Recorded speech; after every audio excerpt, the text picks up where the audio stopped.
is OverDrive with Hayes, Noodles, and the O-Dog on TSN 1050.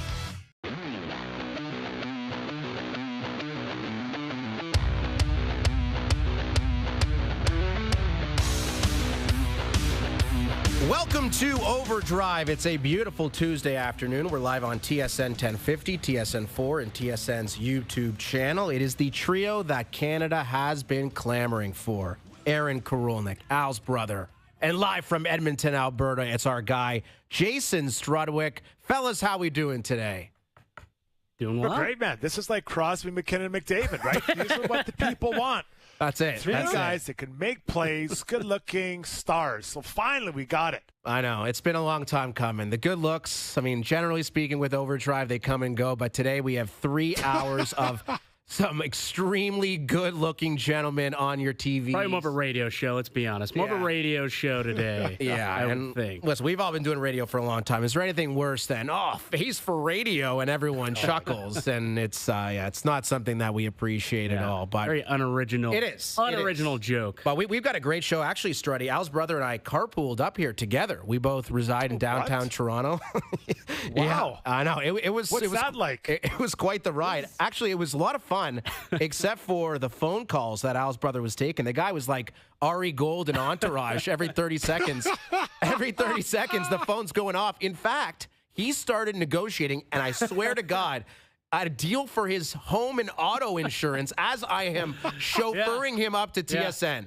I did not appreciate that. Oh, I mean, look, sometimes you got to take important phone calls, right, Strud? I'm in the market for buying a house, and I need to get my ducks in a row, figure out my budget and whatnot. And, I've recently been looking into what's going on with insurance, trying to figure out, the prices, the premiums, what I can get going. And I got a call back from a place that I had inquired about a quote, and I had to have that conversation. So that's what we did. I thought it was an important phone call to take.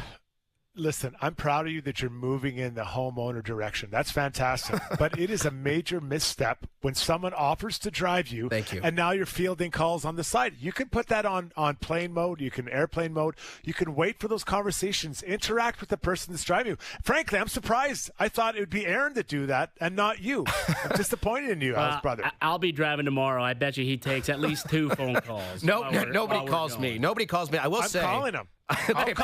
Please do. I was very impressed with Al's brother's negotiating tactics. So much so, is it grinding? I'm kind of regretful for you that you're not an NHL general manager. You could be negotiating deals, fleecing other guys with regularity, because the way that you know the market on home and auto insurance, unlike anybody. You're talking about premiums and this area is generally like here. Yeah, trying to bundle. I've heard that's the way to go about it, and you did a fantastic job. He's asking me about my vehicle, and he's like, "Oh, is this?" I'm like, "Yeah, but I'm trying to bundle it with my home insurance as well." I'm like, "Oh, wonderful. Well, let me put you through it." I'm like, "Okay." I had to get through to some other agent to talk about the bundle situation. So. Yeah, take a few minutes out of the drive. It had to be done, Struddy. It had to be done. I'm sorry. And let me tell you, Struddy, for the vast majority of the drive, we were talking about the Toronto Blue Jays and that absolute bludgeoning they gave to the Rockies of Colorado last night, 15-1. Every Jay had a hit through 3 innings. Yeah. It was a total embarrassment. That's what Colorado is these days. What do they have, 28, 29 wins? A run differential of like minus 350, something like that? 291. It's minus 291, okay? Do you know what the record is? I went back and I looked into it. The record in modern-day baseball for a full season run differential is minus 345. Oh, they're a lot. The Red Sox in 1932. 1932. 1932, you have to go back. Like, they're so close to making this happen. 291 to 345. What are we looking at, 50-something runs? Dude, that might be the end of this series against the Jays. Well, they're on pace for minus 447 runs this season. Now, we are bearing the lead. Of course, the Jays' offensive performance is something that was desperately needed, especially after the series against the Royals. They had lost 6 of 8 heading in to the series at Coors Field. And that's just like a recipe for what the Jays really needed, right? To bounce back. What the Colorado's pathetic. Just destroy them. But think about it, look back to when they really got on that hot play early in late June all the way through July. It really started taking on a lowly athletics team, and they beat the piss out of that team. They beat and blew the doors off of them in that series, and then they got hot, right? Everybody's confidence was through the roof. That's what they need to do to get back on track here, right? Continue this tonight, right? You got a pretty good pitching matchup again. Barrios, I think they're having a bullpen game for the Rockies. Every day's a bullpen game and just for the continue Rockies. to hit against this team. That's the worst ERA in all of baseball, worst run differential maybe in the history of baseball. Just continue to get going offensively and ride this as far as you can. I think confidence, guys. You're talking about feeling good about yourself. I mean, they have 2 really tough series coming up after this. Yeah. Dodgers and Cubs. Those are two of the best teams in the majors, not just in the National League. So I think they all want to feel good about themselves. And I'm going to go a step further, and you got to include the pitchers as well. The pitchers, I know they don't all pitch over this short of a series, but they all want to be feeling good and feel like they're making guys swing and miss or whatever, pop them up or ground it out, whatever type of pitcher you are. Struddy, what was the worst team you were ever on? And, of course, there's very few teams in the history of sports as bad as Colorado is this year. But imagine going to the ballpark. Yeah, you're getting paid millions of dollars, but knowing your team is going to get destroyed night after night. I'm sure at some point in your career you dealt with that.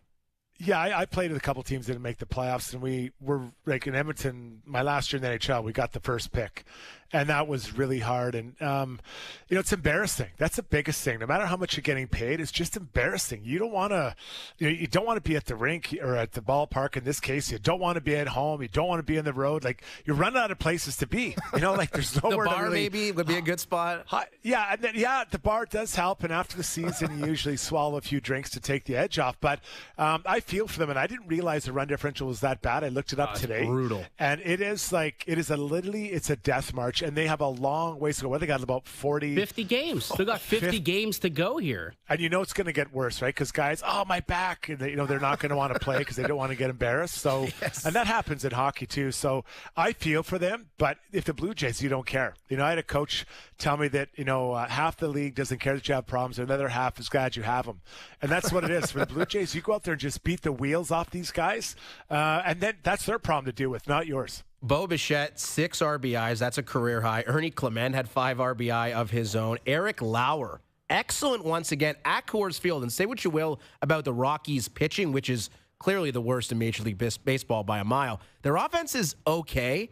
And for Lauer to do what he did against the Rockies on the road, it really is starting to generate some real questions around the city of Toronto as to what the Jays do with their rotation. And I think it's a very legitimate question, Struddy. And Al's brother and I, when he wasn't on the phone negotiating rates on his insurance, we're actually talking about this conundrum that the Jays are facing.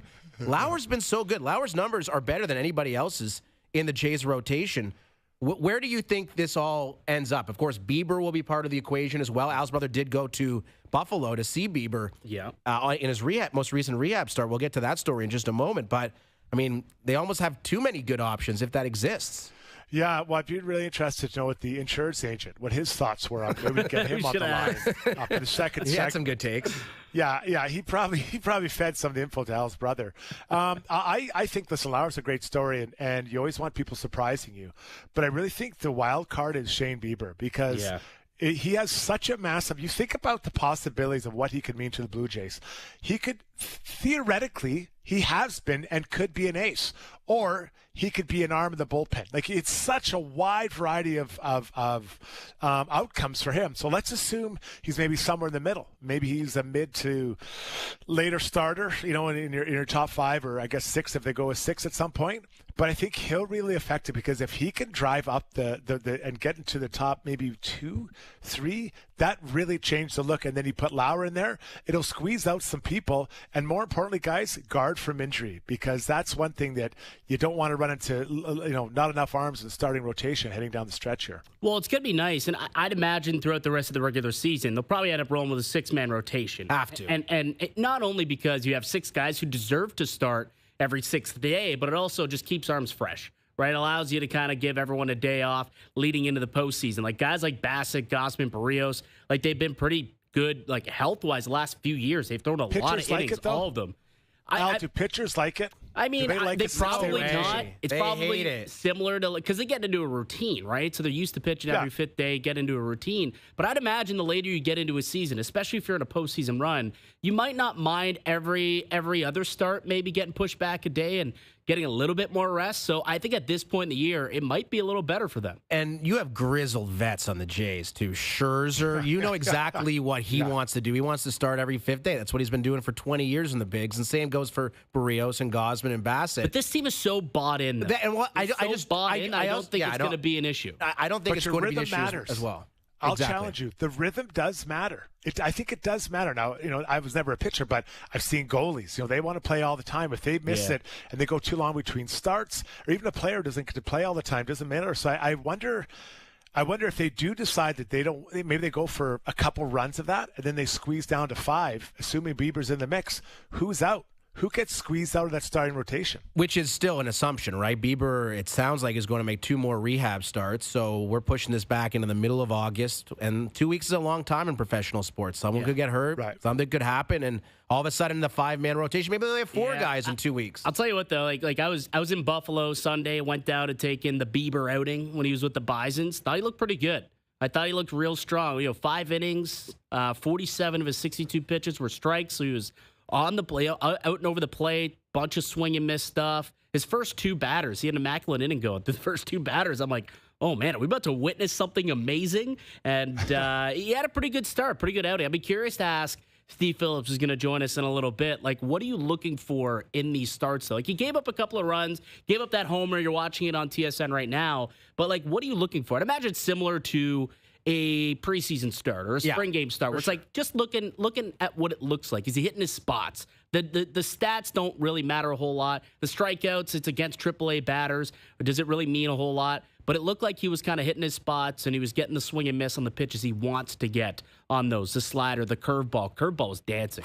I'll tell you that. This is like trouble with the curve. You're the scout in the stands. Yeah, I didn't hear the crack of the bat. You're like Amy Adams. There's no crack of the bat. Trouble with the curve. Clint Eastwood. It's a great movie. That is a good movie, by the way. Yes, the bat.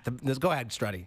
Well, more importantly than Bieber report, who drove you down there, and who did you talk to on the phone on the way down? Yeah, exactly. Was it your dad or your mom? Or no, we drove. I drove down myself, but there was some people with me. I did not take any phone calls actually on that. How courteous. Yeah, phoneless drive down to what a nice guy. Salem Field. Let me tell you though, guys, Salem Field, underrated ballpark. The food options they got down there, outstanding. Please elaborate. Oh my! What's your top pick? I ended up going with the beef on weck, which is a Buffalo delicacy. It is. And so they got a good beef on weck down there. I don't know. What is that? On weck? Yeah, it's like a roast beef sandwich kind of thing. They call it beef on weck. Is that French? No, I possibly. Is it bread? I don't know. It's a sandwich. Yeah. What kind of bread? It was like a brioche bun with like a nice salted top. It was good. It was nice. Jeez. All right. Yeah, it was delicious. They got everything in there. They got chicken wings, Salen's dogs. You ever had a Salen dog? I have never been to Buffalo for a baseball game. Pierogies. No. They had anything you could possibly ask for. It was an incredible taco spread. in a bag?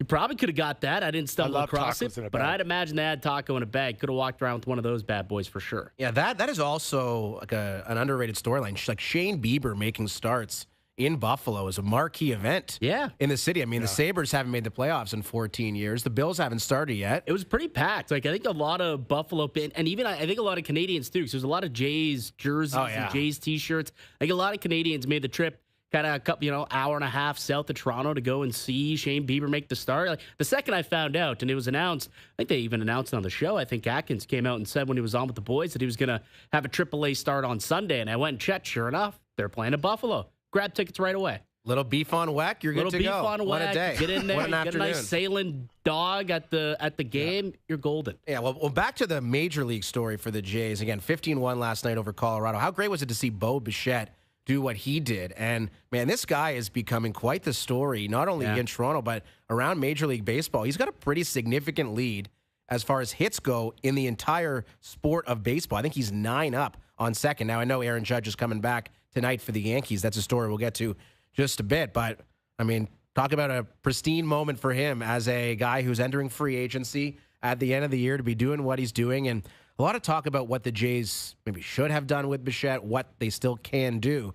I am certain that Bo Bichette is very motivated by not only this run that the Blue Jays have been on, but also what his boy Vlad Jr. got in the offseason. I guess the beginning of the season, if you want to call it that, $500 million. And if I'm Bichette, I think Willie Adames got a deal for $185 million from San Francisco in the offseason. Had a really nice season at shortstop. Lindor makes $341 over 10 years from the Mets. I don't think Bichette's getting there, but if he continues to do what he's been doing, helps propel the Blue Jays on a deep playoff run, that could be a very pricey ticket for someone around Major League Baseball house, brother. And I hope it's the Jays. I mean, open up that checkbook, because that's a guy who most likely will be leading the American League in hits for the third time in 6 years. There's not a lot of Blue Jays have done that in franchise history. No, and you hope that he's open to coming back. And he's kind of flip-flopped He on said it. he is. Yeah, he's also has indicated that, like, maybe not. You know, like, may not want to be around here. So only time will tell, realistically. And you hope that Toronto realizes, okay, maybe this guy is for real. Because last year was clearly an anomaly. And that's what going into this year.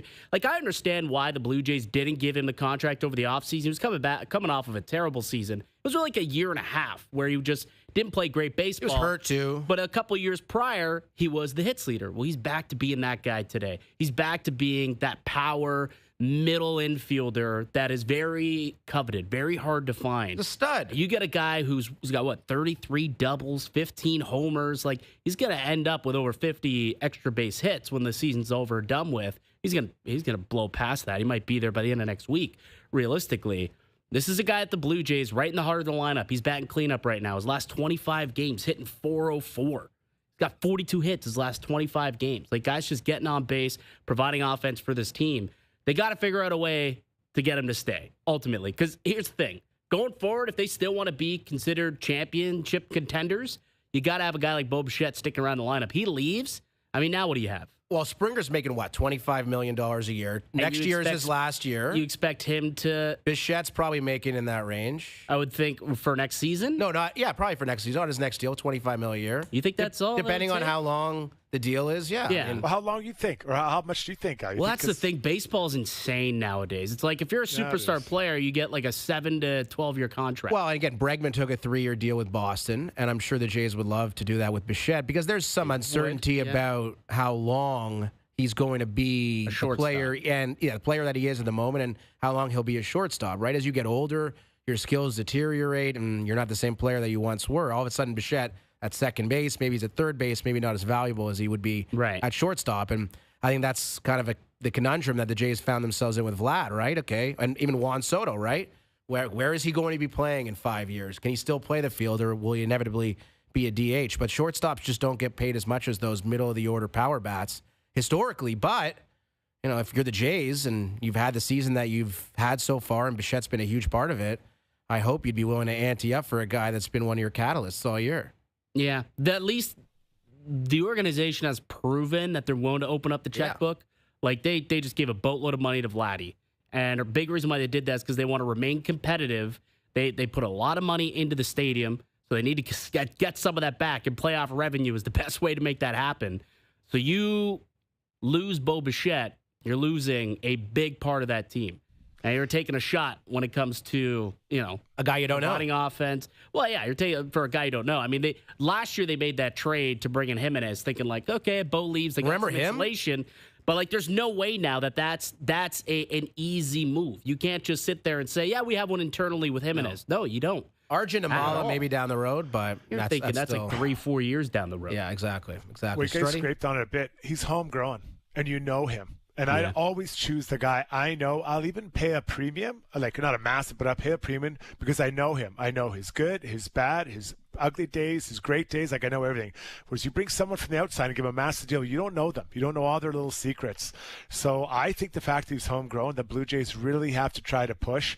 I think it'd be a mistake for them to walk away. If Bichette decides that, okay, I want to move on, I've had a good run in Toronto, okay, okay, thanks for the service. But it can't be the Blue Jays that say, sorry, we don't want to go up to, again, it can't be crazy number, but a number that is market favor or a market fair price. Well, fair market price, I guess. Another homegrown Toronto athlete signed a deal over the weekend, Nick Robertson. Now, to compare Bo Bichette and Nick Robertson would be a stretch, but it is true. It is true. He signed a deal for just over $1.8 million. And I think what's really interesting about where things stand with the Toronto Maple Leafs is that they have so many guys who could slot into their bottom six, which is, I suppose, a good problem to have, but it is a problem that inevitably will be rectified by trades, and they will have to ship some guys out. This is Joe from the Bridges' potential opening night lineup. He didn't want me to say it's his. He didn't want to label it his own, but he's got Mateus Michelli up there on the top line with Nyes and Matthews. But look at like all the different line combinations that they could rip off when it comes to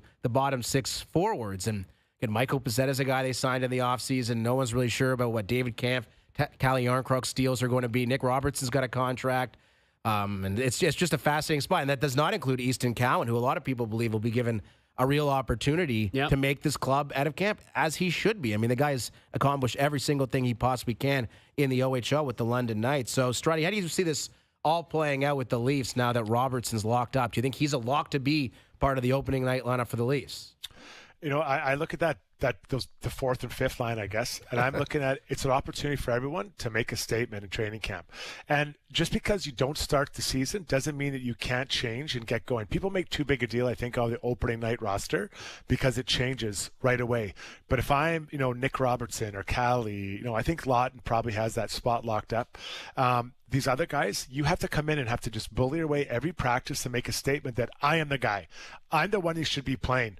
And you might get setback because they're going to give everyone a chance, but you have to keep pushing. And I've been in that situation many, many, many times. So I know what I'm talking about. You can't be deterred by other way other guys are playing. But I think for Nick Robertson, I mean, it's year in, year out. He's the guy kind of on the sideline. So he has to, at some point, put his foot down and say, I am the guy.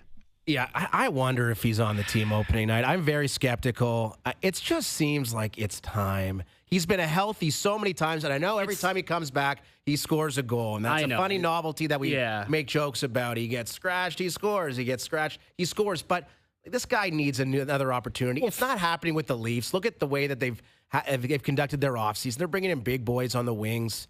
And Nick Robertson, I just don't feel like he's a fit. It doesn't make sense. He doesn't fit the identity of what they want to do in the bottom six. Yeah, but I would also say what they've done. Sorry to interrupt. Like for $1.8 million, the guy scored 15 goals. Like you want to keep him around. You don't want to just cut him. But you need something commensurate with that value. Which, if it was out there, I'm sure that trade would have came to fruition by now. Yeah. Realistically, I'm surprised. Like, there's some teams that definitely should give him a chance. He's only 23 years old. 23, yeah. He's still relatively young and has a chance to grow into goal scoring, 15 to 20 goal guy. I still think it's here in Toronto. Just because of the identity of the bottom six, he doesn't fit that. And I think you pretty much know what your top six is going to look like. Sure, he can fill in every now and then. Injuries are going to occur, and he'll probably get an opportunity to play up the lineup. But realistically, I look at it, I'm thinking, if everyone's healthy on game one of the playoffs, he's not going to make the lineup. It's been 3 years in a row where this guy is sitting up in the press box for the playoffs. And it's not that I think he's a bad player, but I look at him like, why are you paying someone $1.8 million if you're already projecting him as a press box body? I'll say this. I think that he could get traded for a player in a similar situation, another organization. Agreed. Right? Kind of on that second, third contract, like not, 30 years old, but maybe someone who was drafted by the team hasn't worked out yet.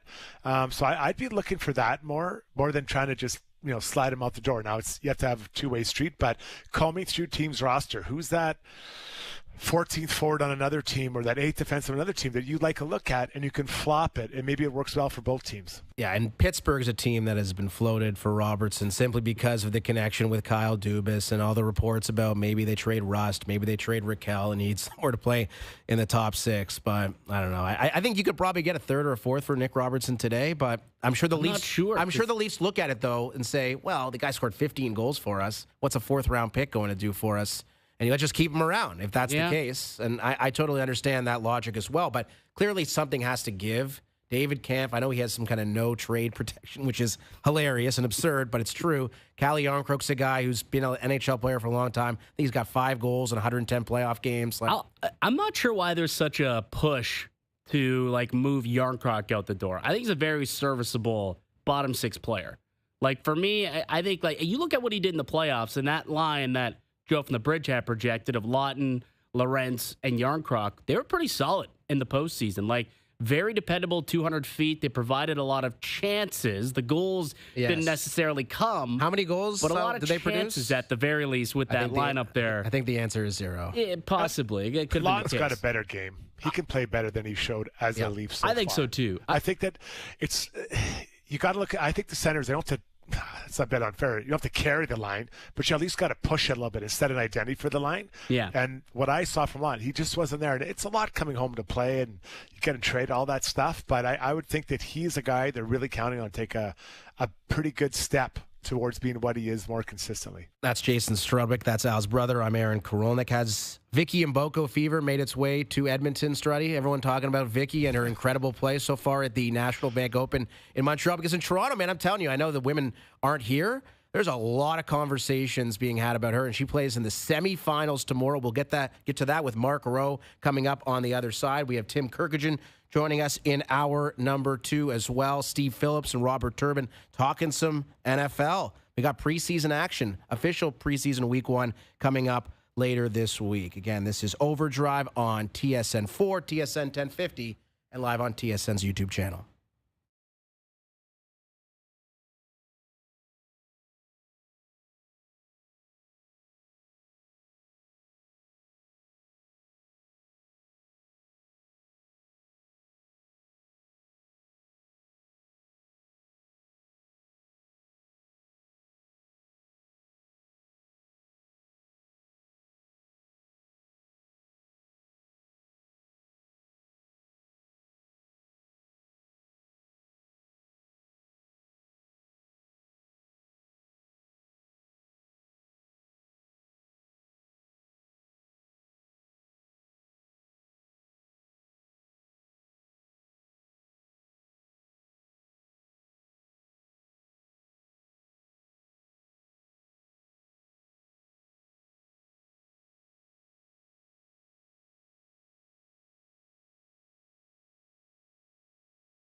Now, back to Overdrive with Hayes, Noodles, and the O-Dog.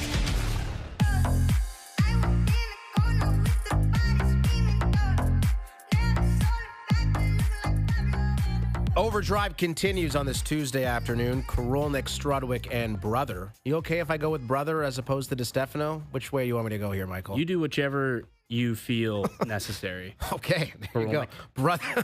Brother it is. Brother it is. Mark Roe will join us in just a moment to talk about Vicky Mboko, who is doing all types of incredible things at the National Bank Open in Montreal, the first Canadian to reach the WTA 1000 event semifinals since Bianca did it in 2019, the youngest woman to reach the semis since Belinda Bencic in 2015. She's not even 19 years old, Vicky Mboko, and is doing the things that she's been doing. It's incredible to watch. She smoked Coco Gauff over the weekend. It was like 6'1", 6'2", like just absolutely cruised through it. And like she was number one seeded. Coco Gauff, one of the best tennis players in the world. It's impressive stuff. It's so funny. I was thinking about this. There's something unique about being like a Canadian athlete where I feel like the whole country really gets behind you. And it feels like there's some sort of like Mboko craze right now. Everyone's talking about it. It's like absolute cooler talk. Whereas I'm not sure that's the case with the Americans more so because there's just so much going on. There's so many other players. Too big of a country. Too big, right? And they got so many different, whether it's golf or it's tennis or whatever it may be. I feel like Canadians, they always kind of get behind them really well. And right now it's Mboko. Yeah, it's Mboko and Summer McIntosh right now. They're Summer the two Summer. Yeah. What an animal. Nothing. Nothing. Literally playing nothing. video games. I was playing video games. Little D2D pass with Jason Strudwick. Yes. Over to Taylor Chorney. Struddy to Chorney up to Taylor Hall. That's what I did back in the day. What a reference. Do you think that happened? You played with Chorney, didn't you? Were you in the Chorney era? Yeah, I was there. Yeah, Chorney. I guided him. That probably happened. Did you call it the Chorney era? I did. Okay. The Taylor Chorney era. All right, let's welcome in a man who is very familiar with Taylor Chorney and Vicky Mboko. He is Mark Roe from TSN Sports Center and does a fantastic job of covering tennis. Oh my God, he looks unbelievable. Look how good he looks. What is going on? Like, how do you look so fantastic from your home office, Mark? Your skin looks amazing. It's the home filter, right? That takes off 10 pounds. Right? Yeah, you do look great, Mark. That orange shirt, where'd you get? Is that a new TSN golf shirt? That looks really nice. Where'd you get that one? I got it from TSN. Nice. I don't know if it's this year's or 5 years ago, but it's in the closet. Yeah, it's a good looking shirt. All right, so Vicky Mboko, Mark, we had you on my show in the morning here at TSN 1050 a couple of months ago, and you kept on reiterating Vicky Mboko is the next big star in Canadian tennis from the women's perspective, and that has certainly come to fruition here at the National Bank Open. I mean, could she win this thing? Like at this point in time, why not? Well, she at least has a 25% chance because she's into the semifinals. She goes into this match against Rybakina as an underdog, although she was an underdog against Coco Gauff. And we just saw Rybakina play Leila Annie Fernandez in Washington, and she had that match all wrapped up and then couldn't close it out. And that's been her problem as a former Wimbledon champion. She probably should have more major titles to her name, and she doesn't. So at this point, Mboko doesn't have the pressure. She's going to have the crowd. She's playing fantastic. She has the ability to play at that level. She just doesn't have the experience that her opponent. I don't want to put too much pressure on her, but it's been a wild ride that I'm somewhat surprised because it's happening this early in her career, but as someone who's actually got to watch her in person as a junior, I'm not surprised that she's having success. What is her superpower? What does she do so well that others can't handle? Her serve is unbelievable. She can crank at 170, 180 sometimes. And, you saw last night Buzis Monero attack her forehand a little bit. And it's not to say that that's a weak shot, but that's a shot that can get better. The backhand, and specifically the backhand down the line, is a world-class shot that she has as a teenager, which is wild to say. So, one of the first things that I heard from coaches when I was watching her play as a 16-year-old in New York at the U.S. Open, they kept using the same word, weapons. She has weapons, and there's no way that you can win on this tour without them. And when they're saying that was 3 summers ago, when they're saying that at that stage, that's when it really caught my attention, and we might have something really special here.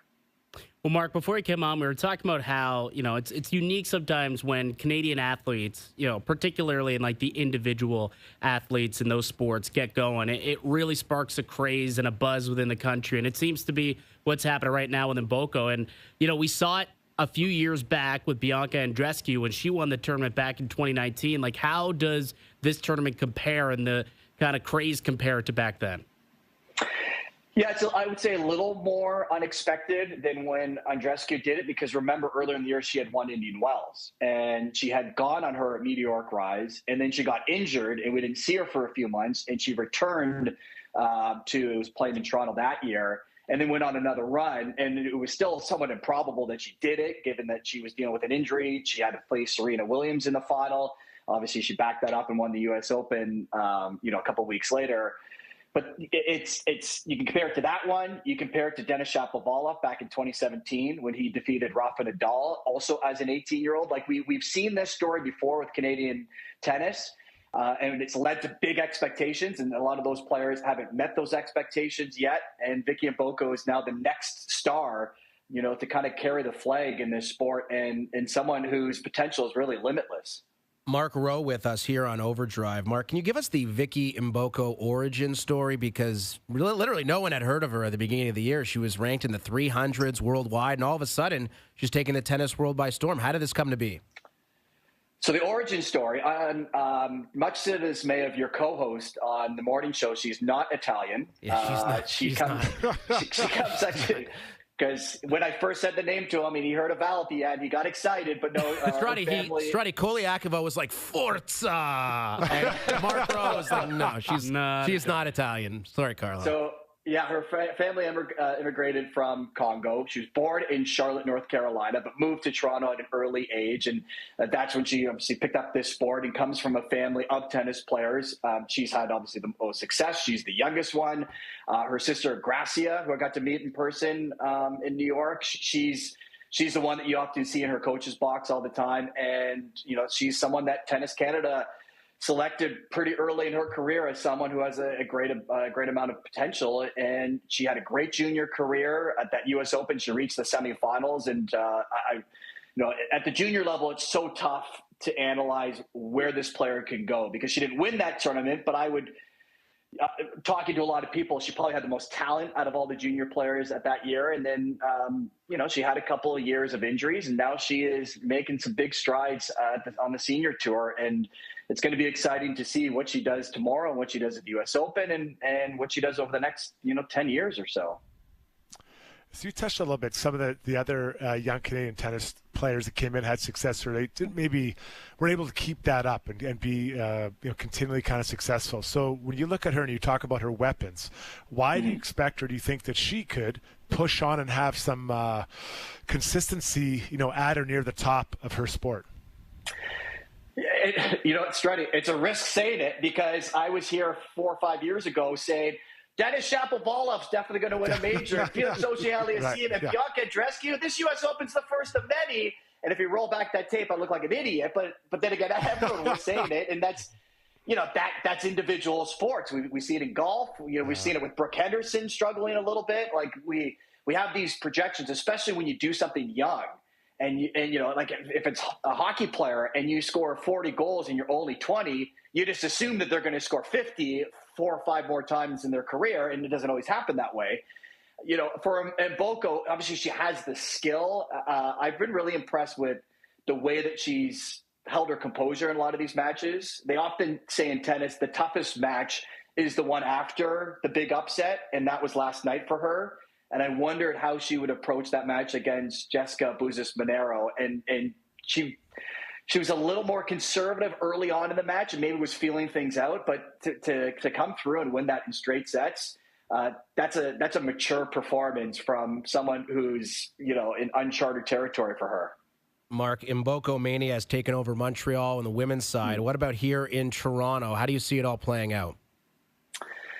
Yeah, it's been a weird men's draw just because a lot of the big names, due to the scheduling, we don't see Alcaraz, we don't see Sinner. I thought it was a big opportunity for some of the Canadians to go deep. Unfortunately, Gabriel Diallo had to face Taylor Fritz early on in the tournament.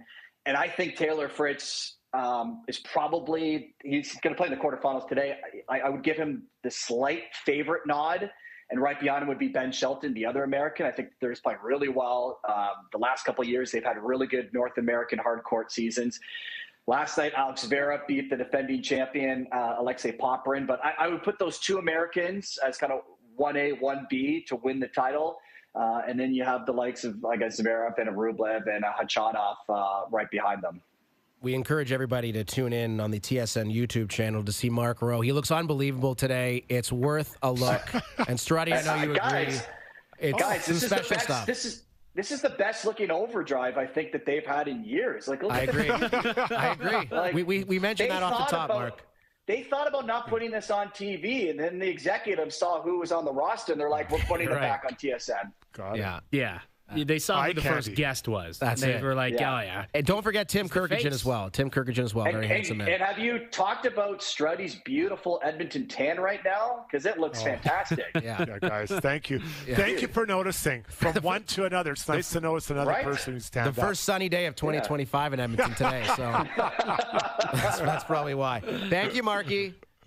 All right. Appreciate it, guys. All right. That's Mark Roe from TSN. Terrific stuff on Vicky Mboko. Is that a Marky? Is that a normal nickname you give? I don't know. Mark Roe. You just add the Y. It's a hockey thing. I'm trying to fit in with Struddy. I don't know if you're in like that with Mark Roe. We'll have to find out. I think it works better because it has to be a last name, right? Since that's maybe Roe-y. Rosie? I think you just use Roser. Yeah, but I understand you're probably a bit rattled the whole drive in where Al's brother was talking to someone else. So you're not yourself right now, and I get it. We'll give you a pass. Struddy, what is the Edmonton tennis scene like? You guys have any tournaments roll through? Are you a tennis player yourself? You seem like a pickleball guy to me. Yeah, I just picked up tennis about 2 years ago. And had some pretty significant wins in Division 6 at where I go. Mostly I played against other not a dime a mom, but moms. That's the level I was at. And then I beat a couple of them, intimidate them, some trash talking, obviously. But some of them gave me a good beating too. So I'm hoping to move up to level 5 in the fall. Well, you're an imposing force at the net. It wouldn't be easy to, I don't passing go to the shots. net. I'm scared of the net. I like to sit back. I'm walking the line back and forth like Morgan Riley back and forth on the baseline. I refuse to work the net. Nice. Everyone's telling me to get up to the net. I don't want to go to the net because people hit it over my head, right? Then I have to run back. Yeah, I'm not. I've never played. Just 2 years ago, I just started. It's a great sport. I don't really play anything except golf. I'm afraid of getting hurt, so. That's pretty much it. Like what, a hamstring or something? Yeah, I'll hurt something, and I'll hurt my shoulder, and then I can't play golf. Then I'll just be utterly miserable. Oh, I see. That's what it's about. You don't want to hurt your golf outings. Remarkably conscious of potentially getting injured. And are you a good golfer? I'm okay. I'm all right. I'm like the same as Hayes. Like we're both maybe 8s or 9s. I'm in that range. Yeah, I can play some golf, but I'm just very conscious of getting Mr. injured. Chips, I believe they call you. Bob Mr. Weeks. Chips. Bob Weeks did give me the nickname of Mr. Chips. I'm very adept at chipping the golf ball. Nothing else really, but just chipping is my forte. Hands. Soft. Well, good. That's a nice thing. That's a nice nickname to have. Yes. Wow. On and off the course, Struddy. On and off the course. Not really in that case at all. So, Tim Kurkjian joining us in about half an hour here on OverDrive. We'll talk about the Jays. Game 2 tonight. How many runs will they beat the Rockies by tonight? What's the spread? 4.5, 5.5 runs? Let me check the over-under. We'll come back with the over-under. All right, we'll come back with the over-under. It's Brios on the Hill. Confirm or deny coming up at 5:30. Steve Phillips on the show. Robert Turban on the show. And we need to ask Robert, the three of us all are fans of garbage NFL teams. Although you might take issue with that. The Colts. I know, Struddy, you're a Giants fan. I'm a Jets fan. Oh, God. It's really rough here. It's really rough here. Which of the three teams should we be most optimistic about? We'll ask Robert Turban about that a little bit later in Hour 3 of OverDrive as we continue here in Hour 1.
Back to Overdrive with Hayes, Noodles, and the O-Dog.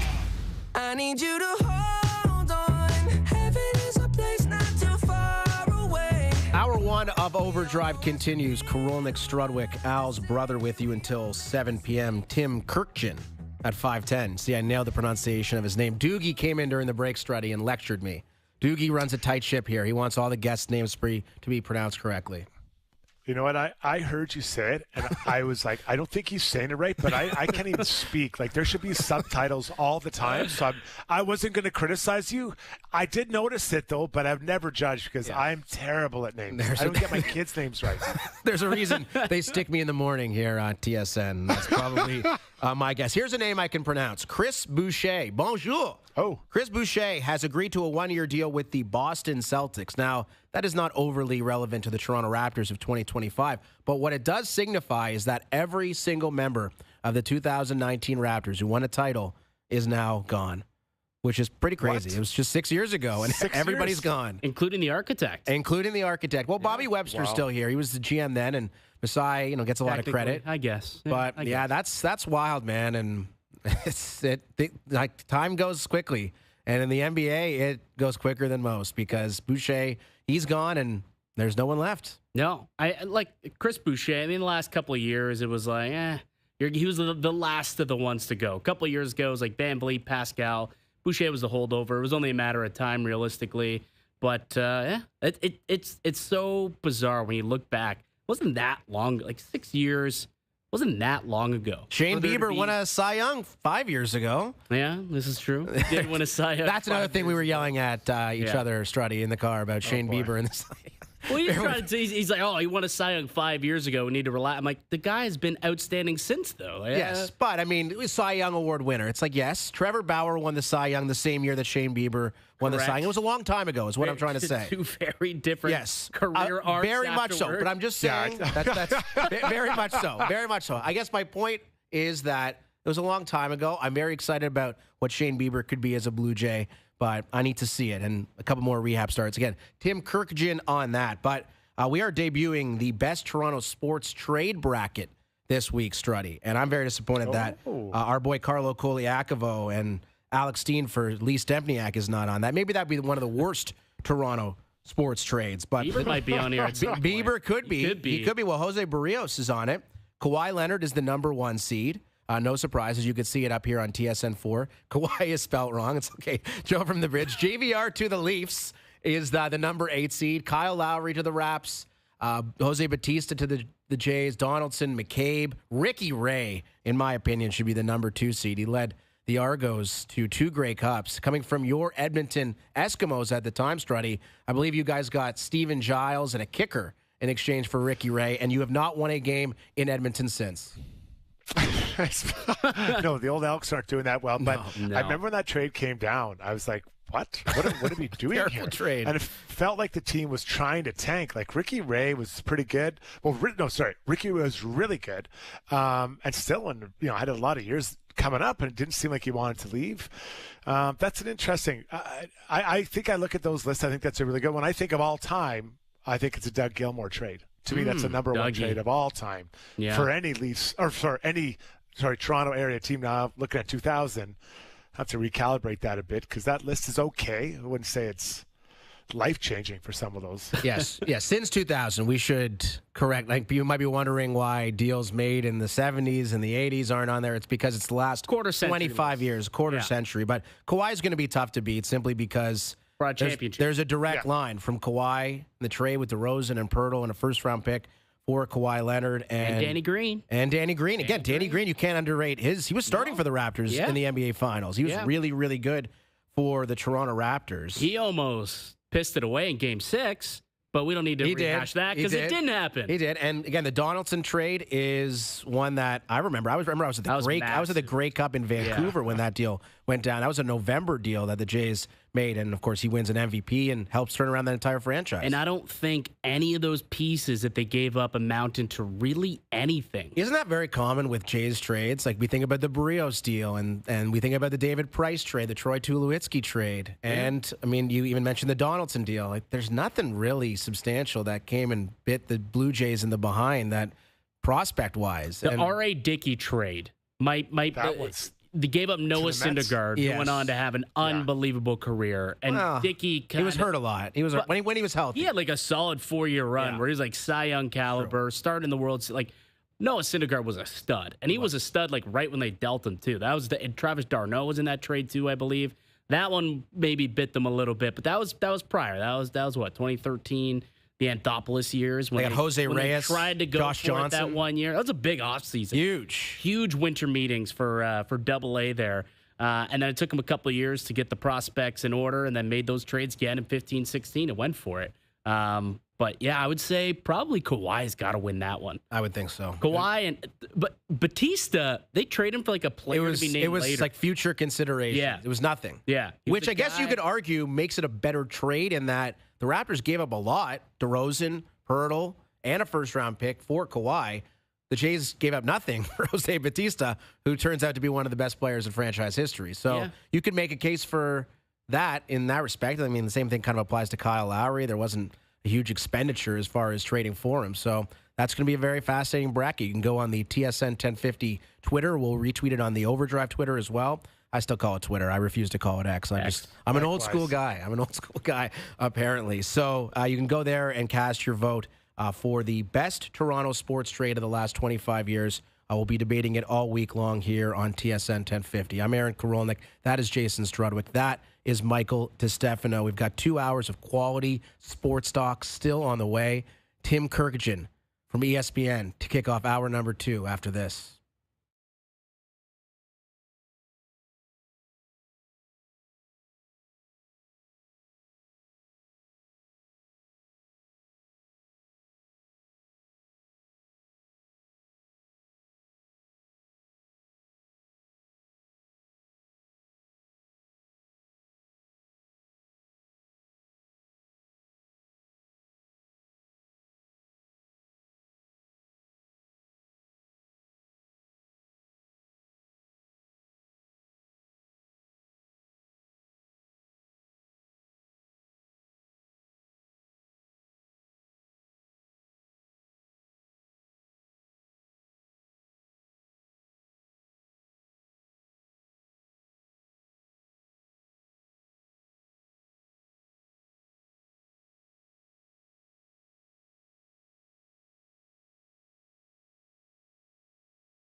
This is OverDrive with Hayes, Noodles, and the O-Dog on TSN 1050.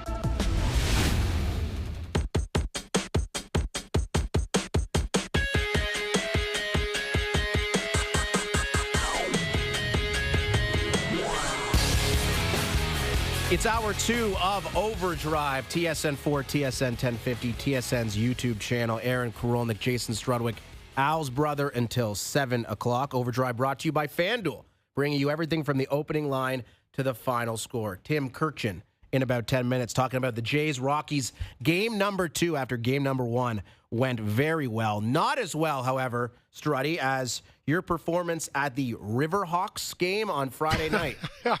A listener, Daryl, tweeting in, and apparently there it is. Are you wearing an ABBA shirt? And well, ABBA? Those are some very, very short shorts as well. What's going on in this picture you could see up on TSN 4, Struddy? Yeah, so the Riverhawks is the team. We have a local minor league team, obviously not to major leagues, and they had ABBA night. So I was invited out, and I love ABBA. They're my favorite band of all time. Wow. I'm a big ABBA fan.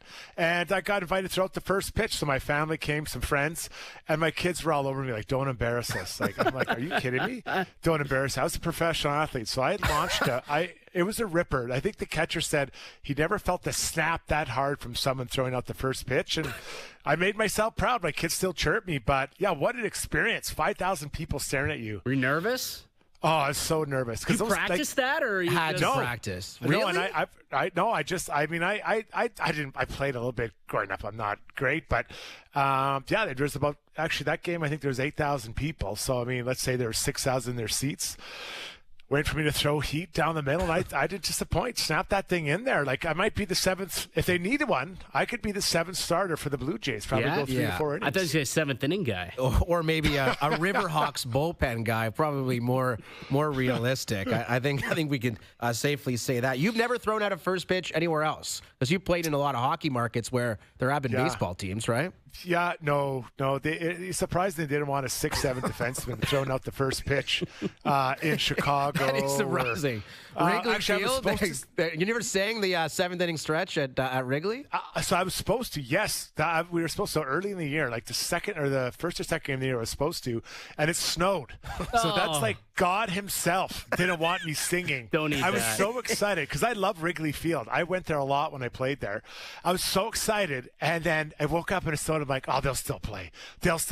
And then no. And they never invited me back. It's like, you know what? They probably have nobody else. Like, there's no one else. We can't find Bill Murray. We'll use Strudwick. Bill Murray. We'll use Strudwick. That is really unfortunate. There needs to be some kind of makeup for that. I think all these years later, they need Chicago legend Jason Strudwick to return and do what he was supposed to do before it snowed. So this was like an April game, I imagine, right? First, second game in Chicago. I mean, you never know what's coming off. Home opener, Jason Strudwick. That's right. Michael Jordan unavailable, people. So Struddy gets the call. Man. No tipping Scottie Pippen, Brian Urlacher. None of those guys can come. I was available, surprisingly. Amazing. That's amazing. That is special. You should have been, throwing at the first pitch at the Buffalo Bisons game where you did see Shane Bieber pitch over the weekend. And we'll get to that conversation with Tim when he joins us. Just what the Blue Jays rotation could look like here in a couple weeks. Sounds like a few more rehab starts for Bieber, including one more in Buffalo, and then maybe a call to the bigs. But it doesn't really matter who's on the mound for the Jays as long as they're playing the Colorado Rockies, because they are awful. A 15-1 demolition of the Rockies last night for the Jays. They look to make it 2 in a row. Like, what are the odds for the Jays tonight on FanDuel? They must be minus 250, minus 300 with Barrios on the hill against whatever stiff the Rockies are throwing out there. Minus 230. Oh, that sounds like value to me. Yeah, it could be that value. Sounds like value. For baseball, that's decent value on a money line there. You can even get them on the run line at minus 152. Oh, my It's not bad. That's not bad. Every Jays hitter had a hit through 3 innings last night. They batted through twice in separate innings. Yeah, it was Colorado's horrible. They're terrible. And I think every hit, they had 25 hits on the night. 25 which is hits? A season high. Everyone except Vladdy, funny enough, ended up with 2 hits, 2+ hits last night.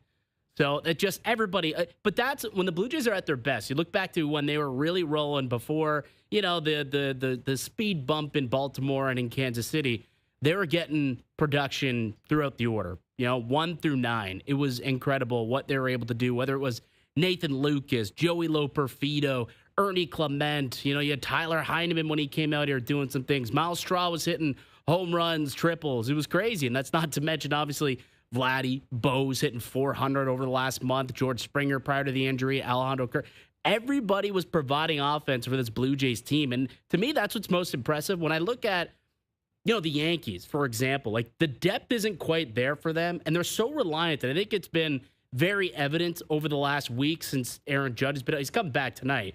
But they just don't seem to have the same type of lineup depth that the Blue Jays have. And that's something that gives me a lot of confidence moving forward. If they can get the pitching in order, I think this team has a serious chance to do some damage come the postseason. But the pitching has to clearly be better. Last night, they were great. Fantastic. Eric Lauer was a stud. Now, it was against the Rockies. But it was in Colorado, which is a very difficult place to pitch. Yeah. And he was excellent. Ball carries. He was able to get out there. They only gave the one run. I think it was Lauer who gave it up. But, yeah, I mean, this team offensively, like, they got something cooking. Even the underlying numbers. I think they're number one in the league in expected batting average. They can hit for power. They can hit for average. Play a little small ball if they want. It's a very quality offense they got cooking out here in the Blue Jays right now. Yes, and I am very eager to see not so much the matchup against the Rockies. Again, I hope the Jays come out and smoke them once again. I'm quite confident they will. They play again tomorrow afternoon, but then the schedule becomes a lot more daunting, right? The Dodgers, you mentioned it in hour one, Struddy. The Dodgers, they've got the Cubs coming to town. They've got the Texas Rangers. Those are three very difficult opponents, and you still got to take care of business against Colorado. Like, you got to sweep the Rockies. You got to do it because Boston is red hot. They've won 6 in a row, and that team has really turned it around since they got rid of Rafael Devers. They're a completely different team, and Aaron Judge coming back for the Yankees, so you presume they'll be a lot better than they have been over the last while, which has been rough. How about those trades they made, the Yankees? They trade for all those guys. They send one of them down, a Bird. They send down Jake Bird, yeah. They have been getting rocked. Those bullpen arms that the Yankees brought in, Aaron Boone, Brian Cashman must just be tearing what little hair they have remaining on their heads out, just disgusted by what they've seen. Well, it was a Duvall. They brought in that Doval kid from the Giants, and Bird, who's now Bednar sent down. David Bednar from the Pirates. They're all getting rocked. They got hammered. I love it. You see this Nick was it Turturro? Oh yeah. Whatever his name is. He's freaking out. He's melting down. Absolute meltdown after meltdown, game after game. They've given up like multiple run leads in multiple games. They should not have lost. Look at Boone scratching his head. He's thinking, "Oh my God, what are we doing?" And what again, has Jace happened? Young, ends the game. I know. It's a beautiful thing, and there's nothing I enjoy more than there's a few things I enjoy more, but the misery of the Yankees fans is something swept that by the Marlins. I love, and now they're going to Texas and getting spanked by the Texas Rangers. And like Jazz Chisholm just making a stupid mistake night after night. It's glorious. It is glorious, but you have to imagine the return of Judge will maybe help them turn it around in a major way. I mean, he's the best hitter in baseball, and you get him back in the lineup. I think he probably DHs to start. But Boston's a team that clearly Toronto needs to contend with, and this next couple weeks is going to be very crucial, obviously, with 50-some-odd games remaining, and if the Jays can win the American League East. And you want to finish with one of the top 2 records in the American League, then you get a bye through to the DS. You don't have to worry about playing in the wild card round. And right now, the Jays are 2.5 games clear of the 3rd spot, which if you are 3rd, you play the 6th seed in the wild card round. So you get through the top 2, and what an opportunity for the Jays, because you're right there. You could set up your rotation however you decide to set it up, which is clearly going to be, I think, the most interesting conversation with this baseball team down the stretch, because you have Bieber, you have Scherzer, you have Lauer, and then you have the 3 guys who have been mainstays for a number of years. And to discuss that, joining us on the Maple Toyota hotline, it is Tim Kurkjian from ESPN. How you doing, Tim? I'm well. How's it going? We're doing great here, man. The Jays laid a beating on the Colorado Rockies. I imagine they'll probably do the same thing tonight. But as far as the Blue Jays and what they've got going on in the starting rotation, what was your assessment of how they did bringing in Shane Bieber from Cleveland, Tim? Yeah, I loved it. You know, it's a risk because you don't know how healthy he really is. I mean, I think at the time he had only pitched 4 innings, 7 strikeouts, though, in a rehab game. But it's worth a try. He's a great kid. He's had a great track record, and now we'll just see how much he has left. But he's one of 6 starting pitchers that they have, so they don't have to to push him. They have 5 other guys they can go to, but they should take a good long look at him, because what if he has recovered amazingly? What if he's somewhere at least close to the great Shane Bieber of old? Suddenly they have a guy who could start a playoff game. So that's what this is all about. Let's see how much he's got left. Again, they have money to afford him next year if they want to pick up the option and everything else. So I thought it was a great move by the Blue Jays. If it doesn't work out, I don't think they lost a whole lot in the transaction. Tim, there's some talk about maybe going to a 6-man rotation if and when Bieber is healthy. You know, in your experience looking at other teams in the past, how do the more veteran pitchers feel about a 6-man rotation, and how do you introduce that or kind of make it work for everybody? Yeah, the first thing you do is you go to the 3 big guys. You go to Bassett, Berrios, and Gossman and say, all right, we're thinking about going to 6. If anyone says, I think that's a really bad idea, I'm unbelievably durable, I make all my starts, I haven't missed a start in years like Berrios hasn't, you need to listen to him. But if he says I'm all good, then I would try to go to a 6-man rotation and see how it goes. That's where most teams are going anyway, eventually. But you really have to take the temperature of the other 3 guys. And if Kevin Gossman looks at you and says, I'm not comfortable with this, I'm comfortable every 5th day, my split's going to be better every 5th day, not every 6th, I think you have to listen to him, because he's going to be one of the guys, if you make the playoffs, that's going to be starting critical games, and he has to be as comfortable as possible. Well, I guess let's say if they do ask and they say, yeah, we don't want to go to a 6-man, who gets squeezed out if Shane Bieber comes out? Like, do you just automatically look at Shane Bieber and you say, all right, well, I guess you got to go to the pen? Or do you have to have a difficult conversation about Max Scherzer or Eric Lauer, who has been arguably one of the best pitchers in the rotation for the Jays? Last 10 games, he's got a 2.83 ERA. Like, who gets squeezed out if that's the case? Well, that's a really good question, and that's where the manager and the general manager have to make some very difficult decisions. On the surface, you would think, well, Shane Bieber is coming back from a major injury. He hasn't pitched all year. He hasn't pitched for us all year. In theory, he would be the one that would get squeezed out for me. However, if he comes back and he's firing like old, and, any of the other guys you look at and say, all right, he's not throwing as well. But my guess is they would squeeze Bieber out if they decide that 6-man is not the way to go. Our guest is Tim Kurkjian from ESPN. Bo Bichette has been red hot. He has 2 homers last night, 6 RBIs. That's a career high against Colorado, his dad's old team, which I think is a cool little nostalgic point to make. But as far as Bichette's future, what type of contract do you think he could be in line for? Because, Tim, there's a very realistic chance this guy leads the major leagues in hits. He's been very, very productive for Toronto all year long. What type of contract could he be looking at in the offseason? Well, I still don't understand why he's not already signed long-term by the Blue Jays. If you have the money, and it's pretty clear that they have money that they can work with, and he's been this good of a player, and then, of course, he's had a couple of lulls, but he's back to being the guy who can win a batting title, lead the league in hits, and he plays a premium defensive position. I'm not sure what the exact contract looks like, but he should get paid finally because he's been such a good player on, for the most part, a winning team. And the position he plays is absolutely critical. When you have a shortstop who can lead the league in hits again, that adds to the value. So, again, it's not my money. It's easy for me to say, but if you're going to sign Vladdy long term as they did, can't just leave him alone. Sign the other guy and go from there. With the recent kind of success of the Red Sox, the way they've played, and then the Yankees going the other way, is it now the Sox, in your mind, that are the clear-cut favorites to perhaps challenge the Blue Jays for a top spot in the AL East? Yeah, I think the Red Sox are the second-best team in the division. Now, again, the Yankees can't be done. They can't just continue this decline that they're on right now. And they get Aaron Judge back tonight, which, of course, changes a lot of things. But The Red Sox are playing with an edge right now, according to their manager, Alex Cora. And when you've got a bunch of young guys who are now buying into what's going on, and they're young and they're athletic and they're aggressive and they've never been here before and they can't wait to get to the ballpark and try to continue this winning streak, that's a dangerous team right there. Now, again, they've been dangerous at other times this year, and then they hit a lull again.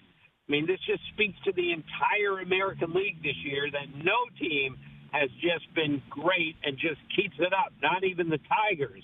But, yes, I think the Red Sox are the most dangerous team right now to the Blue Jays as far as passing them in the division. Aaron Boone said as much, Tim. He said that the AL East, the American League as a whole, not just the AL East, is wide open. And I do wonder, the return of Aaron Judge tonight, does that act as a catalyst for the Yankees maybe to get back in the race for the AL East, or maybe this team's too far gone?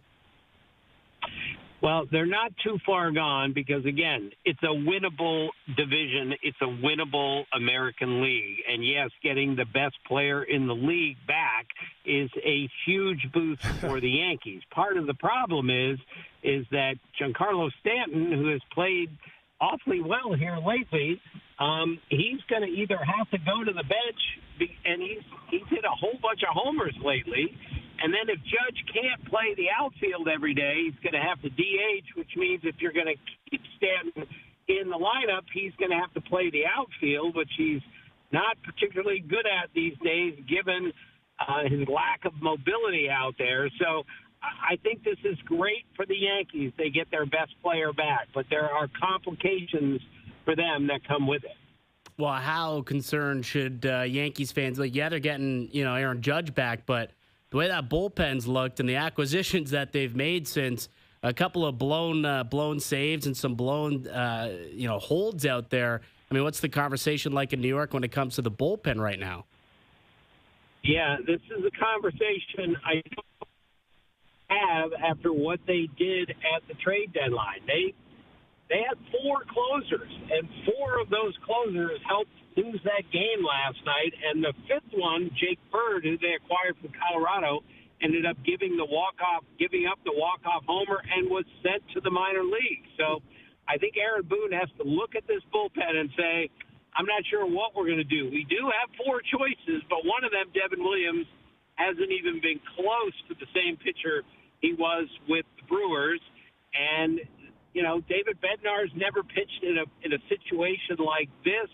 Camilo Doval has pitched in the postseason before. So I think it's every night Aaron Boone is going to look down there and say, all right, who's going to pitch the 9th inning for me tonight? And at some point, somebody's got to pull this together because they have suffered 2 terrible late-inning losses since they acquired all this relief help at the trade deadline. Tim, you are a baseball historian. Can you recall a team as bad as the Colorado Rockies in all your years covering the sport? Well, remember, I covered the 88 Orioles that lost, for the Baltimore Sun. They lost their first 21 games, so that was pretty bad. And the White Sox were pretty bad last year, too. And the Rockies have played a whole lot better here lately, but they have a very difficult final 50 games or wherever we are, and they're trying to avoid being the worst team, in Major League history, at least in this century, as far as since 1900, as far as losses go and everything else. It's really a shame to watch the way that they have played this year, and it's not good for baseball that there's a team, much like the White Sox were last year, this bad, because when they win a game, people consider it an upset, and that is just not healthy for the game. When a team, every night in baseball, you have a chance to beat the best team in the league, no matter how bad you are, but really hasn't worked that way for the Rockies this year. We're all pining for the days of Todd Helton and Vinny Castilla, but as soon as the Jays clear out with a couple more wins, I think then they can resume their better play in the second half. Tim, thanks so much for the time. Great to have you on the show. We really appreciate you doing this for us. Sure, fellas. Thank you. That is Tim Kurkjian joining us on the Maple Toyota Hotline. Drive the built in Canada fuel-efficient, fun-to-drive Toyota RAV4, gas or hybrid models available. Visit mapletoyota.com. Imagine covering a team that loses 21 straight to start the season. In baseball, it's 162 grueling games, 6 months, and your team is 0-21. It's already done within the first month of the season. What are you going to do? Enjoy the month of May. I mean, they haven't done anything. They really have not done anything since, obviously, and they sold out some pieces at the deadline. But last night was just another game where they just got pummeled. Yeah, but we're not complaining about it. We love it from the Toronto perspective. But that is the biggest flaw in the sport of baseball right now, is that there's no salary floor. You have teams like Minnesota trading everything that's not nailed down for picks and prospects. Not picks, but prospects. And, of course, they give the Tampas and the Oaklands, or whatever they're called now, the A's, who have been trashed and haven't spent any money in forever. Like, that's the problem with the sport. The disparity between the teams that spend and the teams that don't is so great that it creates this vast expanse in the sport of the haves and the have-nots that just kind of make it unwatchable when you're playing these crappy teams like the Jays are. Although, go up 9-0, you're like, all right, good to go. 8:40 start, early to bed. We love it. Yeah.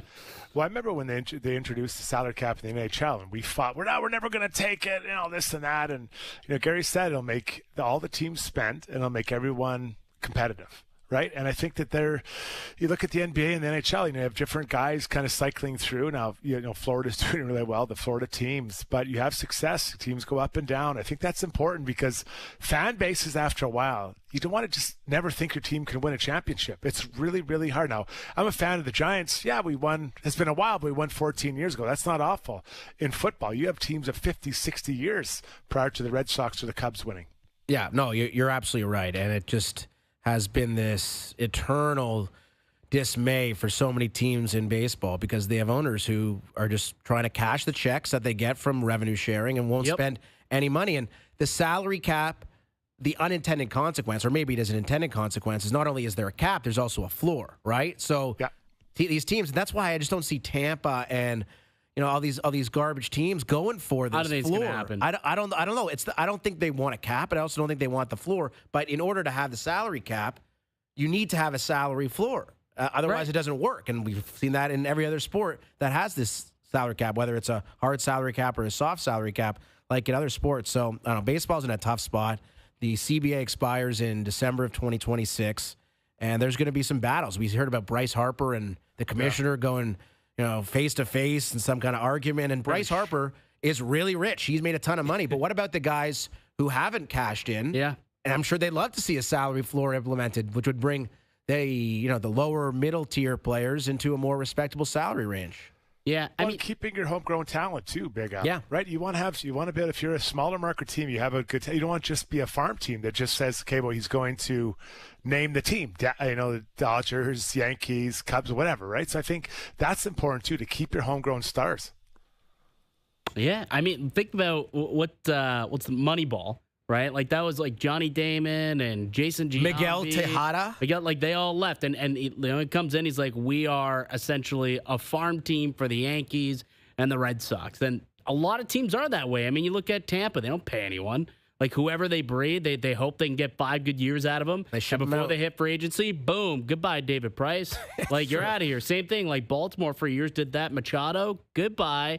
I mean, you think Paul Skeens going to be there for life? I saw a report out of Pittsburgh that they were negotiating an extension with Paul Skeens.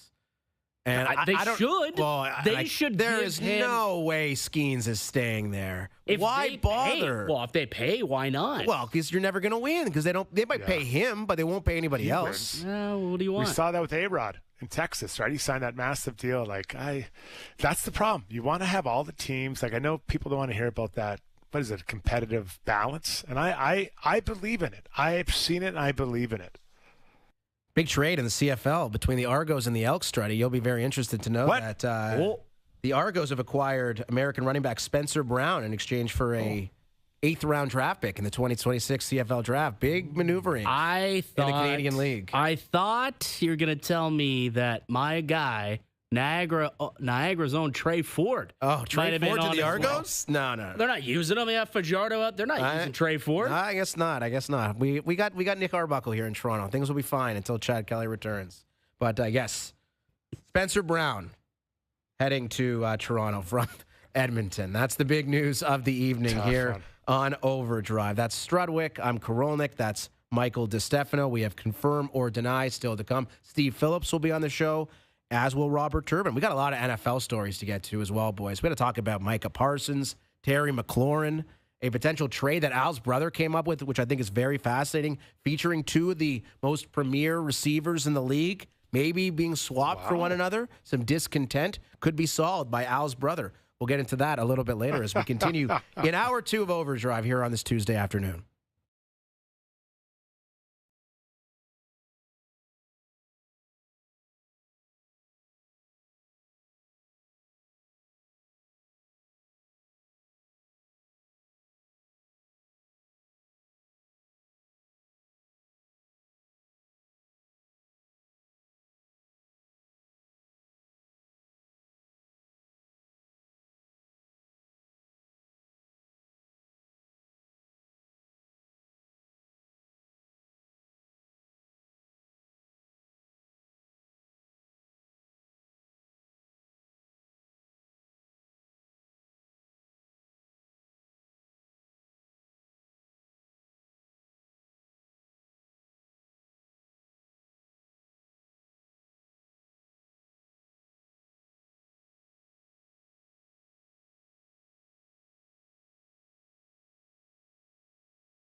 Now, back to OverDrive with Hayes, Noodles, and the O-Dog.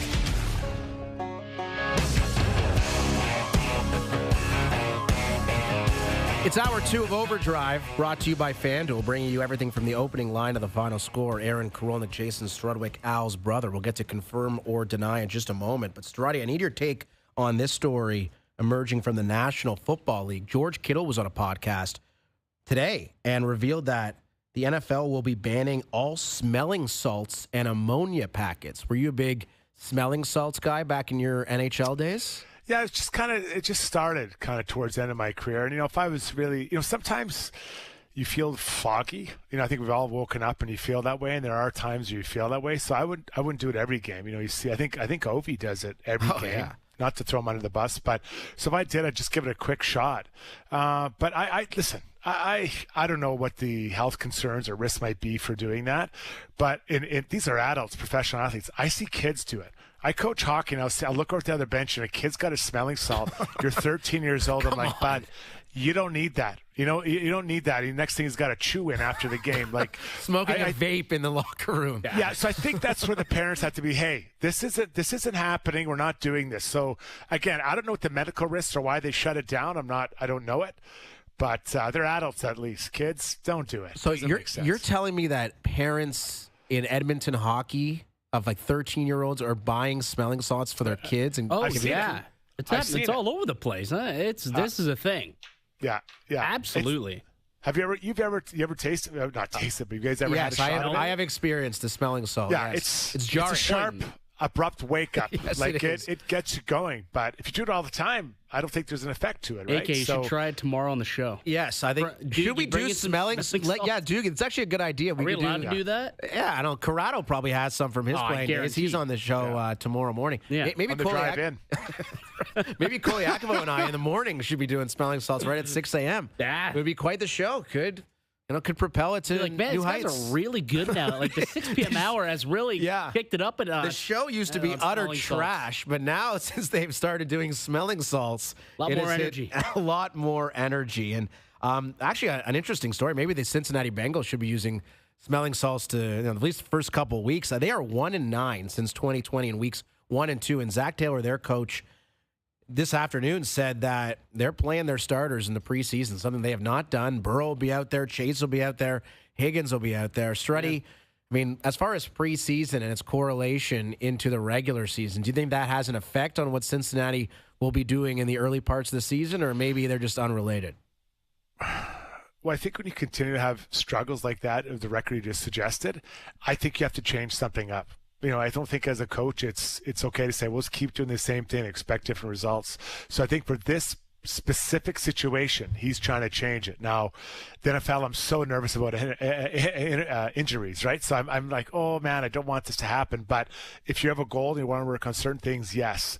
But normally I would be like, I'm not sure if I want my starters going there, but this team isn't ready to go. Now, we've had some situations, Joe Burrow has been injured from the season before and carried in, so maybe that's affected that start as well. I think this is very notable. Okay. I do. I think it's notable. And because he said multiple series. Mm-hmm. So more than, and sometimes you'll get some starters where the coach will be like, yeah, we're going to have our starters play, and it's like a one and done, right? You just get in there, take some snaps, you kind of get loose, you play a little bit, see what they look like against live NFL talent, and then you get them out of there. They're playing multiple series. And I think that's definitely a testament to, them wanting to get off to a good start, because they've now had opportunities where the team is good enough to make the playoffs, but they put themselves in a 0-2 hole every year. And then they're battling, right? They're trying to come back and battle in a very tough AFC North. You got to start off on the right foot. I think they play Cleveland? They play Cleveland in week 1, which you would normally say, that's a bye, right? You think, but last year, you mentioned the Patriots. They lost the Patriots to week 1. Who was that? Jacoby Brissett and the Patriots back then? Yeah. Yes. And it was insane. They were, I believe the Bengals last year, week 1, was the number 1 Survivor team pick of the week. And everyone got smoked. I remember myself watching. It was insane. In disbelief. Insane. So, and then I think I believe they lost to the Baltimore Ravens in week 2, which was kind of a crazy game, if I recall, kind of comeback. But you start the year off 0-2, and in the NFL, when there's only 17 games now, you go down 0-2 to start the year. It's tough. Especially in the AFC. Especially in the AFC and the AFC North, specifically, where you got 3 teams who can easily battle for a playoff spot. I like this move. I do like this move. I think it just gives them, they'll get more into rhythm, get that offense clicking, and hopefully, I don't know if they'll play into week 2 and week 3. Probably not at all week 3, maybe a little bit in week 2 of the preseason. But get them out there. Like this weird new trend the last, 5, 6, 7 years where starters just don't play. And I don't know if it helps or not. I guess I'm not in that situation, but for a team who historically has got off to a bad start, I don't think it's a bad idea. 1-9 in weeks 1 and 2 since 2020 are the Cincinnati Bengals. We'll see if playing the starters in a couple of preseason series makes a difference. All right, fellas, it's time for Confirm or Deny. I can neither confirm or deny that this is in fact a segment. Boston trades Andrew Raycroft to Toronto in exchange for the rights to Tuukka Rask. It's been my honor and a privilege to serve as the general manager of the Toronto Maple Leafs Hockey Club. It's time for Confirm or Deny. Do you regret giving all those gentlemen the no trades or no movement clauses? Well, I can neither confirm or deny that. I can't confirm or deny. It's a really long intro when you're just on camera, just kind of waiting for it. You're kind of like, okay, how do I? But like this week, like for the bracket, we're doing best trades in Toronto. Tuukka for Andrew Raycroft, probably one of the worst trades. Yeah, in the last 25 years. That's in the mix. Yeah, that's in the mix. That was a tough one. But Razor, until I think Freddie Anderson did it a couple of years ago, maybe 5 years ago, had the most wins in a season for any Maple Leaf goalie. In the Cap era. In the Cap era, that's right. So don't disrespect Andrew Raycroft like that, Al's brother. How dare you? I think that says more about how bad the Leafs were than how good the Razor was. All right, sticking with the Leafs. Here's how confirm or deny works. I make a statement, and you either confirm it or deny it. It's revolutionary radio. And Struddy, why don't we start with this? Nick Robertson will be in the Toronto Maple Leafs lineup on opening night. Do you confirm that or deny it? I think I'm going to deny it for a couple of reasons. One, I don't see him in the mix right now as far as the type of player they want. That third liner, especially with Dakota Joshua coming in, I think they have a style they want to play on that line. So does that make Nick a fourth liner? Unlikely. So I think he will not be in the lineup. And maybe secondly, as I said earlier, I think he's a candidate for a trade for another player on another team in a similar situation. I'm going to deny it too. I mean, we're taking a look at the opening night lineup, the projected opening night lineup here, and he is on the outside looking in, and I think that's about where he is. I don't think he's going to work his way into the mix in the top 6, and I certainly don't think he fits the identity of how they want to play in the bottom 6. He's probably going to end up being this team's 13th forward if he's even on the roster. Let me twist the question. More likely to be in the Maple Leafs opening night lineup, Al's brother, is it Nick Robertson or Easton Cowan? Ooh, I like that. That's a tough one. Oh, boy. I'm going to go with Easton Cowan because I think Cowan probably, I think he could do more. And he could get the 9 games, Yeah, well, he doesn't have to get 9 games. That doesn't matter anymore. Yeah, that's true. He's in the American League That anyway. is true. That is true. So that part doesn't matter. But I think you look at what Cowan, at least he could play a two-way game, right? And he did it against OHLers, whether or not he could do it at the NHL level. Clearly last year, Berube said he couldn't. Want him to work on his puck protection skills. But I think he's someone you can play up and down the lineup more so than Nick Robertson. I agree. I'm with you. All right, shifting to confirm or deny number 2. Struddy, you can opine on this one first. If you were starting an NFL franchise today, J.J. McCarthy is the superior option to Caleb Williams of the Chicago Bears. Oh, man. I'm going to deny it because we haven't seen J.J. We haven't seen him on all these Caleb. we've seen some action. We've seen not always great action. So I'm going with Caleb in this one there. Alphonse. I'm not when did J.J. McCarthy become like Tom Brady 2.0? Where is all this Who's calling him Tom Brady 2.0? I'm just saying, there's so much love right now for J.J. McCarthy. I'm just trying to understand where the guy hasn't literally had a snap in the NFL in his career, meaningful snap. He played one preseason game last year, played well, but again, it was against third and fourth stringers in games. So are you taking Williams or you're taking McCarthy? For his ACL, I'm taking Caleb Williams. Really? 100%. I'm not. Absolutely, you're taking Caleb. I am taking. Why? What do you mean, why? Well, Caleb Williams has a lot of talent. He has a lot of talent. No one's denying that. No one's denying the talent that Caleb Williams is having. But I think you could also agree that J.J. McCarthy is in an exceptional position to succeed, playing in that Minnesota Vikings offense with Justin Jefferson, but that's what we're talking with Jordan Addison, and with that's a different Kevin conversation. O'Connell. That's a different conversation. You said, which quarterback would you take? So I assume they have the same roster. Oh, so is that how we're doing it?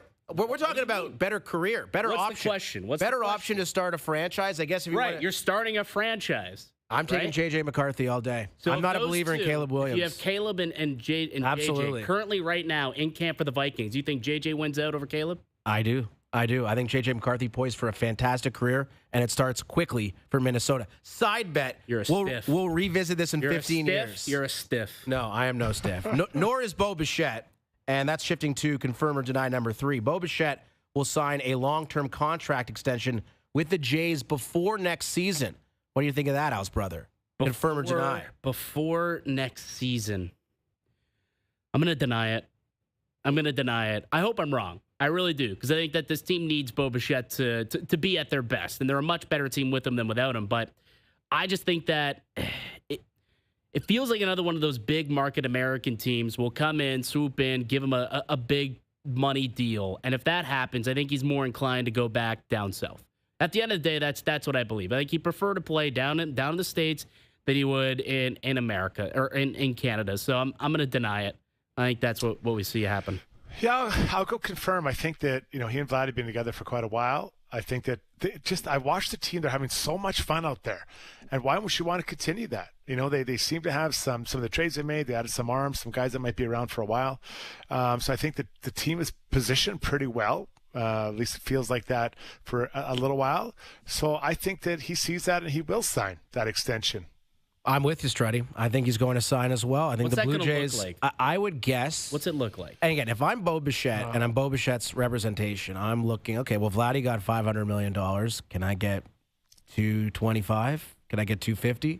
And I think it's a reasonable ask. Well, how many years are you giving? Because it's not necessarily the AAV; it's like years as well. Very much so. And if it's on a 10-year deal, okay, $25 million AAV makes sense. But if it's 7 at $225, that's a different story. Very true. Very true. I think it's a longer-term deal, but I think if I'm the Jays, I'm looking to make that as short a deal as possible for obvious reasons. In that Bichette, there's uncertainty regarding his defensive acumen on the long term.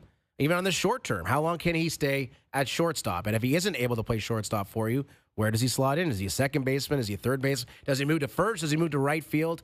If you have Bo Bichette as your starting shortstop at a decent level of play, that's a lot more valuable than those alternatives. So I think you have to factor that into. And how will the bat age? I think they made a determination on Vlad that they think through his 30s, that he will age very well. Bichette, I think that's remains to be seen, but someone's going to pay him. And the team that seems most obvious to me is the Dodgers. I mean, they need a shortstop. They'll have a bunch of money somehow, some way. They'll defer it. And it's like, hey, Bo, how much money you need? We got it for you.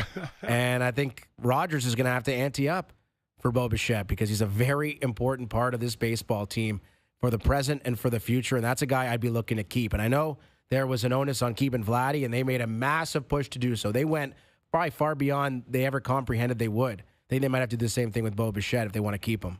Yeah, I think so too. We'll see if they're willing to do that. Like that's the thing, and it's a two-way street though. Yes, that's the only thing. Like they can come up with the money, but if he doesn't want to stick around and he'd rather exhaust his options, I do believe he may come back to Toronto. But I'd be shocked if at this point he doesn't test the market. All right, you did see Shane Bieber in Buffalo. You were there scouting. You had your own radar gun. You were making notes, very detailed ones at that. So you get to answer this one first, confirm or deny. Shane Bieber will make at least 3 starts with the Jays this season. I'll confirm that. Yeah, I'll confirm that for sure. I think he's got a couple more, they said, starts in the minor leagues, and then at some point he'll come up and he'll start playing with the Blue Jays. I mean, there's probably, 5 starts left for the rotation, 5 more trips, 6 probably more trips through the rotation if you're going with a 6-man bullpen. So even if you start with a game or 2 out of the pen as a long relief guy, I think you still are going to get 3. And if you believe that Shane Bieber, and Ross Atkins was on the show, right? Ross Atkins was on OverDrive last week, and he said, what's the best case scenario for Shane Bieber? And he came out and said he's starting for us in the World Series. If you believe that guy, best case scenario, is starting in the World Series, you bet your ass you want to see at least 3 starts of the regular season before you get to a point where you're feeling comfortable with that. So I think absolutely, at least 3 starts for sure. Confirm. Alphonse, you're on fire. I'm going to confirm it as well. What I'm seeing is that I want to find out what we have. Right. I don't want to find out in the playoffs. Yeah. I want to find out now. Now, we're assuming that everything stays well health-wise and everything's on track. But I'm going to jam them in some of those games to see what we got. so I know. All right, allow me to twist the question again. This is not a confirm or deny, but maybe it's a would you rather, if you want to call it. Would you rather bet that Bieber starts a playoff game for the Jays or Max Scherzer? You could only pick one. What's more likely between the two? Like for me, I let you, because I'm just throwing this at you on a whim. It's got to be Scherzer because we've seen Scherzer. He's healthy and productive now. Bieber is still in the minor leagues. He has not pitched in a professional game since April 4th, 2024. Bieber is ranked number 6 for me at this moment as far as likelihood to start a baseball game for the Jays, simply because there's so many unknowns. That could change very quickly, but for now, that's my answer. When it comes to Scherzer, like, how much more do you think can he elevate come playoff time? Like, can he still be a guy who could dominate in October like he used to? At this point in his career, what you've seen, I mean, there's a decent sample size. Yeah. He's now, 6-7 starts into the Jays, this season. He's been good. Striking guys out. He's been decent, I would say. He's been decent. He's been every bit of like a back end of the rotation type of guy. The home runs, little giving up a little bit too much long ball, which is a killer in the playoffs. But at this point, you have to say Scherzer because he's healthy and pitching. But I think that if Shane Bieber can come in and shove like he did prior to the injury, he's looked great in his rehab starts not against major league talent. But I believe that at this point in their careers, Bieber can offer more upside than Scherzer. Struddy, where are you? Scherzer versus Bieber. I'm just jumping on the Alphonse train again. When I'm looking at this, I'm looking at the guy that has the higher end. And at this point in his career, Scherzer doesn't have what Bieber has. Right now, consistency-wise, you're probably going to say Scherzer. But I think as far as if he's playing in, let's say he gets Bieber, that is, pitches in the playoffs, that's great news for the Blue Jays because that means he's got his stuff. So I think every Blue Jay fan should get on their knees and pray that that's what happens. It's a really fascinating spot the Jays find themselves in because, again, Eric Lauer, a name who really no one's considering as a possibility to start a playoff game, has been Toronto's unequivocal best pitcher this season, for sure. It's interesting. It is going to have to be an interesting conversation that Pete Walker and John Schneider are going to have with each other. Is like, do you give Lauer is he afforded an opportunity to be a starter, or is it just, sorry, man, like, I know you've been great, but unfortunately, look at the guys and the track record that they have. Like, you're at the bottom of the totem pole no matter what you do. Seems like it. I don't know if there's anything Eric Lauer can do to get himself I'm going to ask into Steve that Phillips. mix. I'm going to ask Steve Phillips that question. You will. 20 minutes from now. Steve Phillips, Robert Turban in about 45. We continue with more Hour 2 of Overdrive after this.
Back to Overdrive with Hayes, Noodles, and the O-Dog.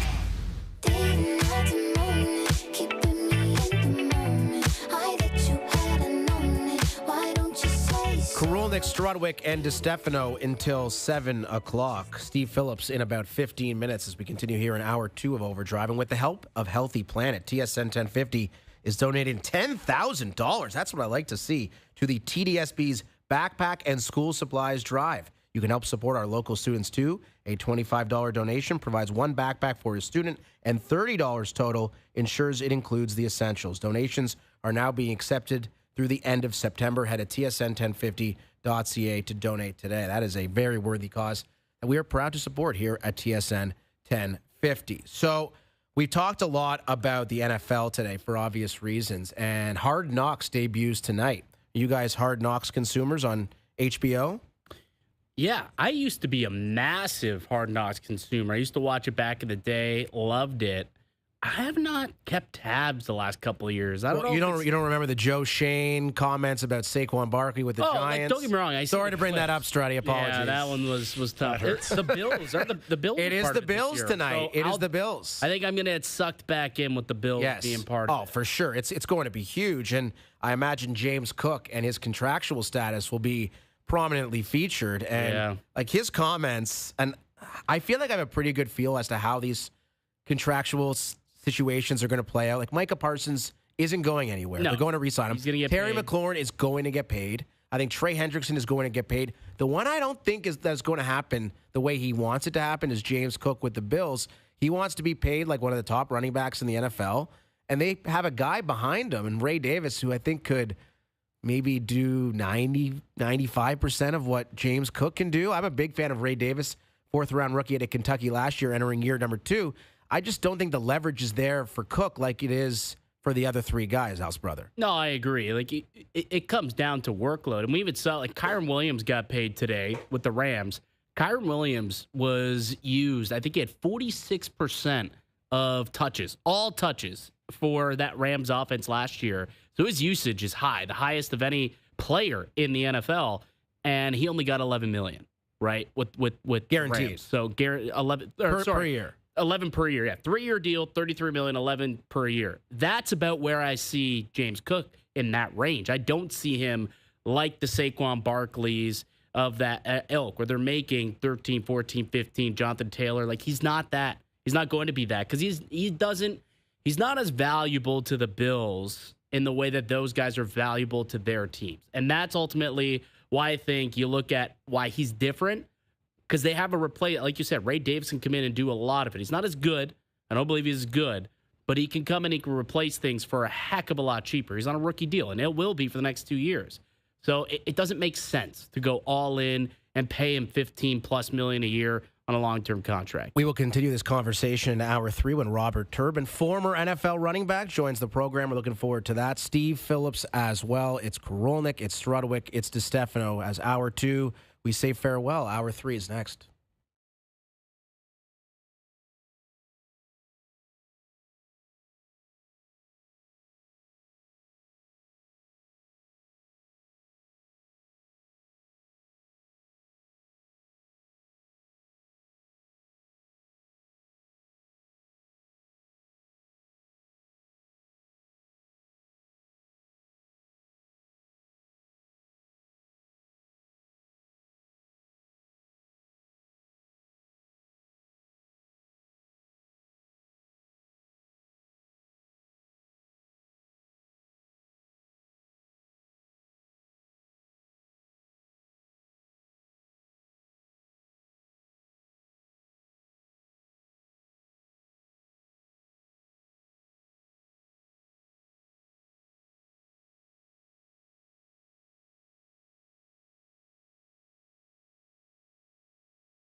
This is OverDrive with Hayes, Noodles, and the O-Dog on TSN 1050.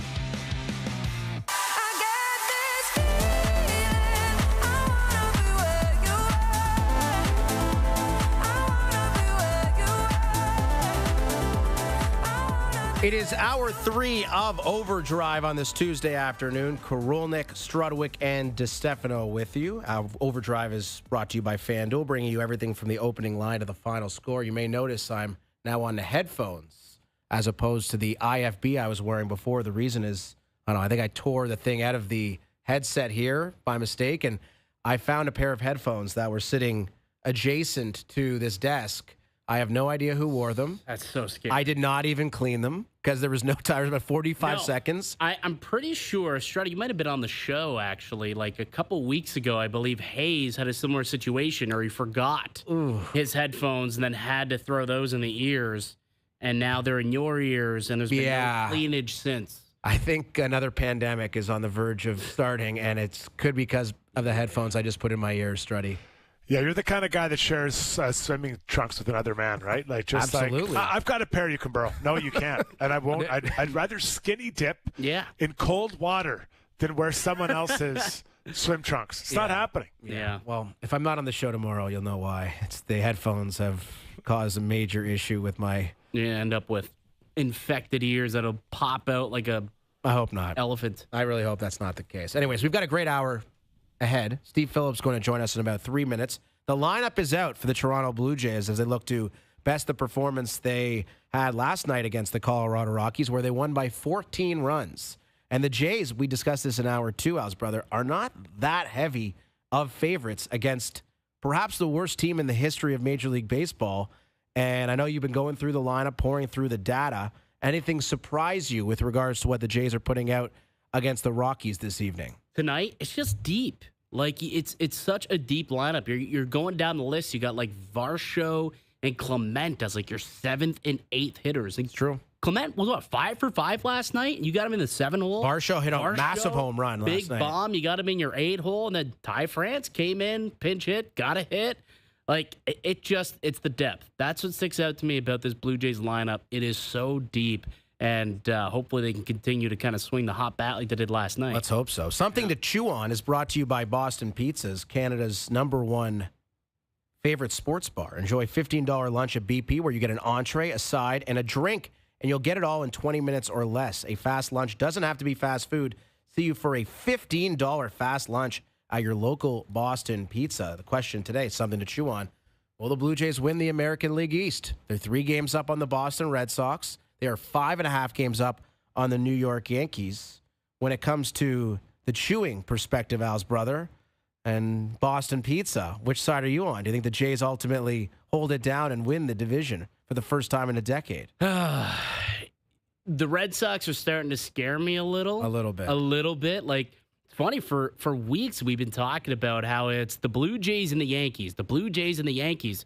You wake up this morning, Boston now just 3 games back of Toronto. Yankees still 5.5 back after being swept by the Marlins. They lost again last night. But the Boston Red Sox continue to win, continue to pick up victories. So that's the team that I'm a little worried about. But I don't know. Like, I think that Toronto, I think that this is the year that they can kind of just get ready to go and hunker down and have a big-time performance down the stretch. Again, I'm a big fan of what they're doing offensively. Doesn't matter who it is. They seem to continually get on base and get guys over, get guys in. It's all coming down to the pitching. It's all going to come down to pitching. And down the stretch, you hope that you're going to see a lot in Scherzer. Hopefully you see him round in the form as we approach October. Same thing with Barrios and Gausman. You're going to get a look at Shane Bieber at some point. Does Eric Lauer continue to pitch the way that he has? That ultimately is what you're going to be looking for. And then the bullpen to fortify itself, right? Let's get Jeff Hoffman back to what he was doing in July, not what he was doing in May and in that series against Baltimore. So I like their chances of actually holding on to this thing and winning the division. Boston didn't even do anything at the trade deadline. They brought in Dustin May from the Dodgers, who I forgot was even playing anymore. Exactly. He's essentially irrelevant. But as soon as they traded Devers, this team's fortunes have dramatically shifted, and they've won 6 games in a row. They have all these young studs, too. Kids they're calling up like Roman Anthony, who looks poised to become a superstar in Major League Baseball. But we'll get Steve Phillips' thoughts on this right now. Why delay any longer to welcome in one of our favorite guests, the former GM of the New York Mets, TSN MLB analyst Steve Phillips, with us on this Tuesday afternoon. Hello, sir. How are you? Aaron, did you take a wrong turn at 6 a.m. this morning? Yeah, no. What's going on here? Yeah, we made a little. You're 12 hours late for your shift. We made a little switch in the schedule here on OverDrive. Brian Hayes needed some R&R, and I got called up to the big time, Steve. And I know you were on the morning show today talking about the Toronto Blue Jays, as you are every Tuesday morning. And, I mean, you have to be feeling pretty relieved right now if you're a Toronto Blue Jays fan, simply because leading into last night, there was some anxiety. You lost 6 of the last 8. The bullpen not looking great. The bats go quiet. And maybe a matchup against the Colorado Rockies is what is the needed remedy for this baseball team. Is that how you see it? Oh, my gosh. Those words are uttered in 29 clubhouses around the game. We're getting to play the Rockies. Grab a bat. Let's go. And I think that they have been the remedy for just about everybody this year to start to feel better about themselves. And, for the Jays, looking at the box score yesterday, right? Bichette, we know, is going to get his hits. He always does. But for Varsho to get a couple of hits, Nathan Lucas at the leadoff spot is going to base 5 times in the game. For Barger to keep it going, Loperfido to get it going. And, to have those other bats, the left-handed bats, keep on rolling, I think is important for this team.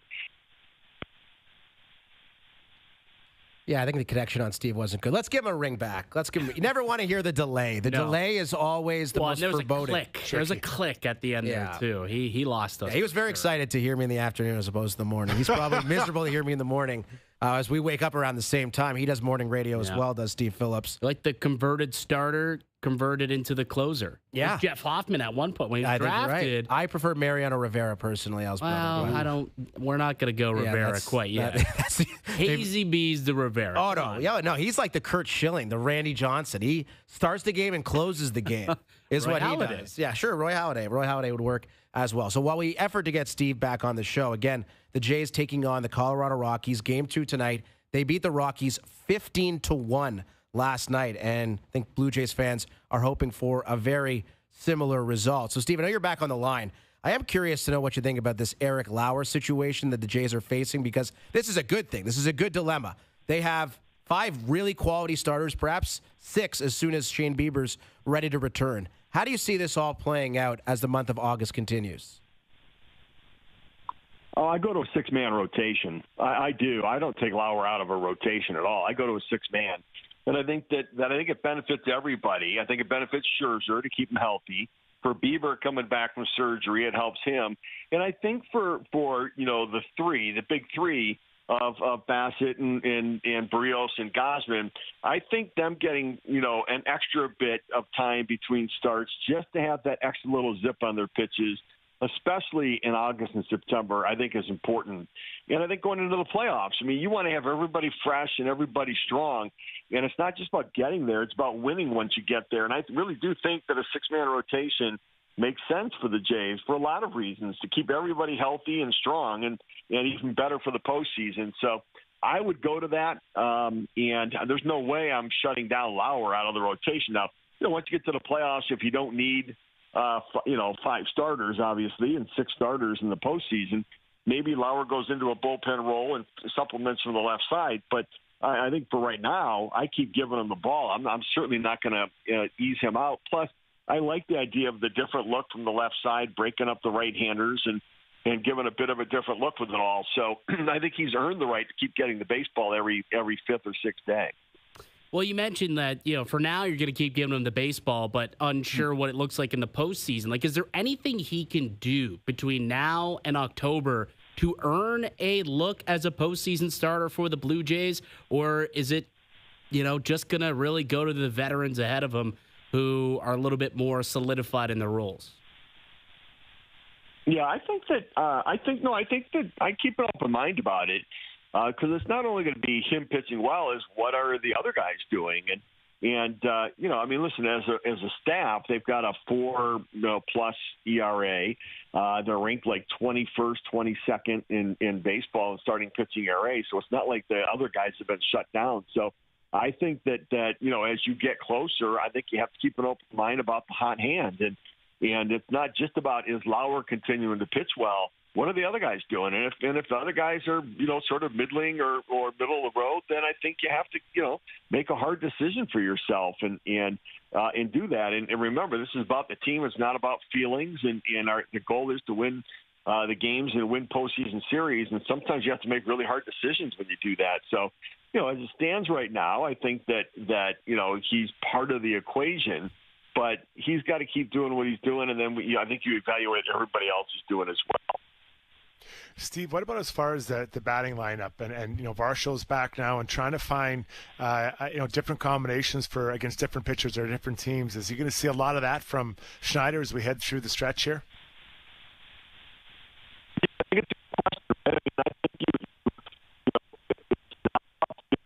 All right, let's bring him down here, Dukes. Let's bring him down. I don't know where he is. I don't know. I wonder where Steve is. I mean, it's the middle of baseball season. He's got to be close to home, although he's known for taking some exotic vacations from time to time. I'm not sure. But could be. I know. It is a tough one for the Blue Jays at the moment. Again, like you're playing against Colorado, but you desperately needed to shake out of that funk that they were in. And the bats were struggling. Everything was kind of going off the rails.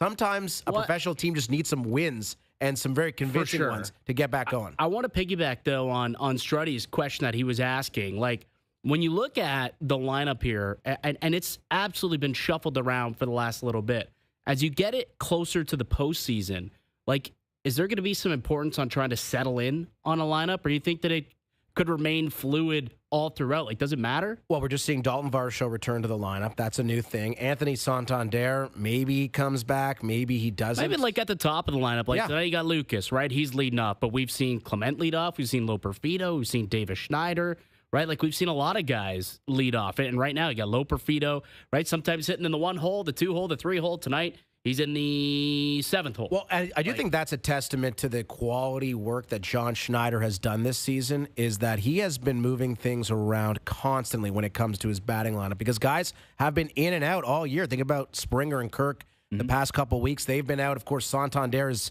been a complete non-entity. Andres Jimenez, who was starting second baseman. You remember at the early parts of the season, the first 3-4 games, the guy was raking. Couple homers. And I think we might see him back in the lineup soon, too. I think he's a guy who's part of the postseason lineup.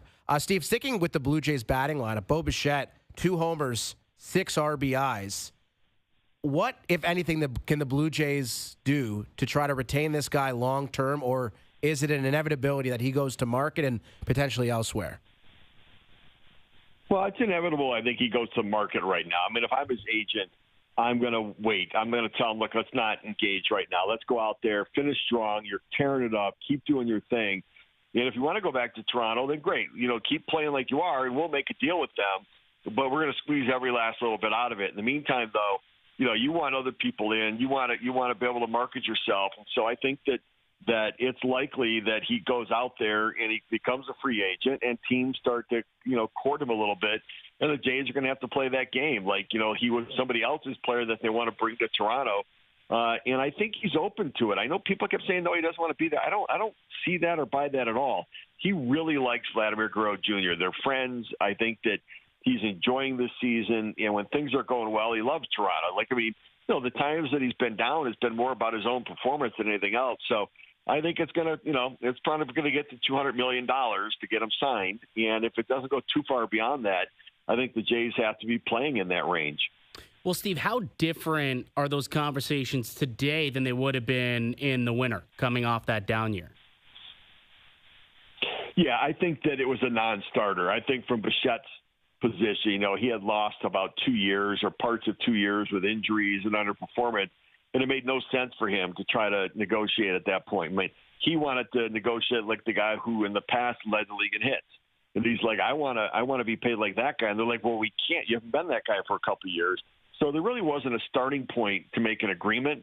And so I think it was a wait and see. And for Bichette, he bet on himself, which I would have too. I think that, I wouldn't have settled for a lesser deal based upon, the down couple of years in health. And so, he had to go show he could stay healthy. Then he had to show he could be Bichette again. And then he'd say, okay, now look at me, how you like me now. And so I just don't think there was any way they had an opening. There was nobody made a mistake. Nobody, wasn't aggressive enough. There wasn't a starting point that made sense for either side to make a deal last winter. Steve, there was a recent altercation or alleged altercation between Bryce Harper and Manfred, the leader of the league, about the salary cap, potential salary cap, CBA negotiations. Is this the beginning of something? Do you see this as something that the league and the players are really going to argue over a different type of hard salary cap? I do. I think that it's interesting. Bryce Harper was way out of line, completely out of line. There was no business to be disrespectful to the commissioner. And you can't say get out of here if you're going to talk about something when he didn't talk about something and never mentioned salary cap. And even then, it's disrespectful to do it. If the commissioner had gone to a player and acted that way, we'd be all over the commissioner for doing it. And so I think Bryce Harper was out of line and had no business, being that aggressive with the commissioner. And I think the players missed an opportunity in those meetings with the commissioner. They should have been asking all of the pointed questions that the union wanted answers to. Are there two sets of books? How do we look at the fact that values for owners of the teams keep going up, yet you're saying they're not making money? Explain it to us. What is included in the calculation for revenues? Because teams must be making money elsewhere that's not included in the books and everything. I know there's not two sets of books, but I'd want to, because I was GM. I would have known if there was a second set. I would be happy to share it if I knew there was a second set of books. But I'd want answers to those questions as opposed to being attacking and disregarding the commissioner. Now, that being said, the owners have to negotiate among themselves to even get to the point of willing to do a full-blown salary cap. If I'm a large market owner like Steve Cohen, who bought the Mets and paid $2.6 billion, I paid $2.6 billion, and if you paid $1.8 billion for your team, why do I now want to share all of the revenues that come with me owning a large market team with you with a smaller middle market team? Why do I want to be socialized into a way that I'm balancing and leveling the playing field? I just spent the most money for the biggest team because it had value to me. So the idea that we're going to take from the rich and give to the poor to level the playing field doesn't seem like something large market owners would want to do. And I'm not sure they can agree to do it. And even if they got to that point, the players are going to say no. They are not going to agree to a salary cap. So if the owners decide that they want to level the playing field, they have to do it by revenue sharing on their own and keep the players out of it. If the owners want to share revenue, go for it. However you want to do it. But from the players' perspective, they want to know that there's an open market and a free market, and they can sign wherever they are for whatever the teams believe their value is. And I don't blame the players for not wanting a salary cap. I understand why small market owners want one. I understand why large market owners don't want one. But I think in the end, there's a really big piece of pie, and it's a huge pie that there's enough for everybody to make money and be happy. And I don't think that the competitive imbalance issue is worth a work stoppage that could take multiple years to get to, giving somebody to blink on a salary cap. TSN MLB analyst Steve Phillips, our guest here in Hour 3 of Overdrive. So Aaron Judge on the verge of a return. He'll be back tonight for the Yankees. The Red Sox have won 6 games in a row. Between those two, Steve, who poses a bigger threat to the Jays in the AL East? Yeah, I think it's the Red Sox right now. I do. I think the Red Sox have something going. And Brian Bale's emergence in the front of that rotation with Garrett Crochet on the mound tonight for the Red Sox. I think that Giolito throwing as well as he has recently.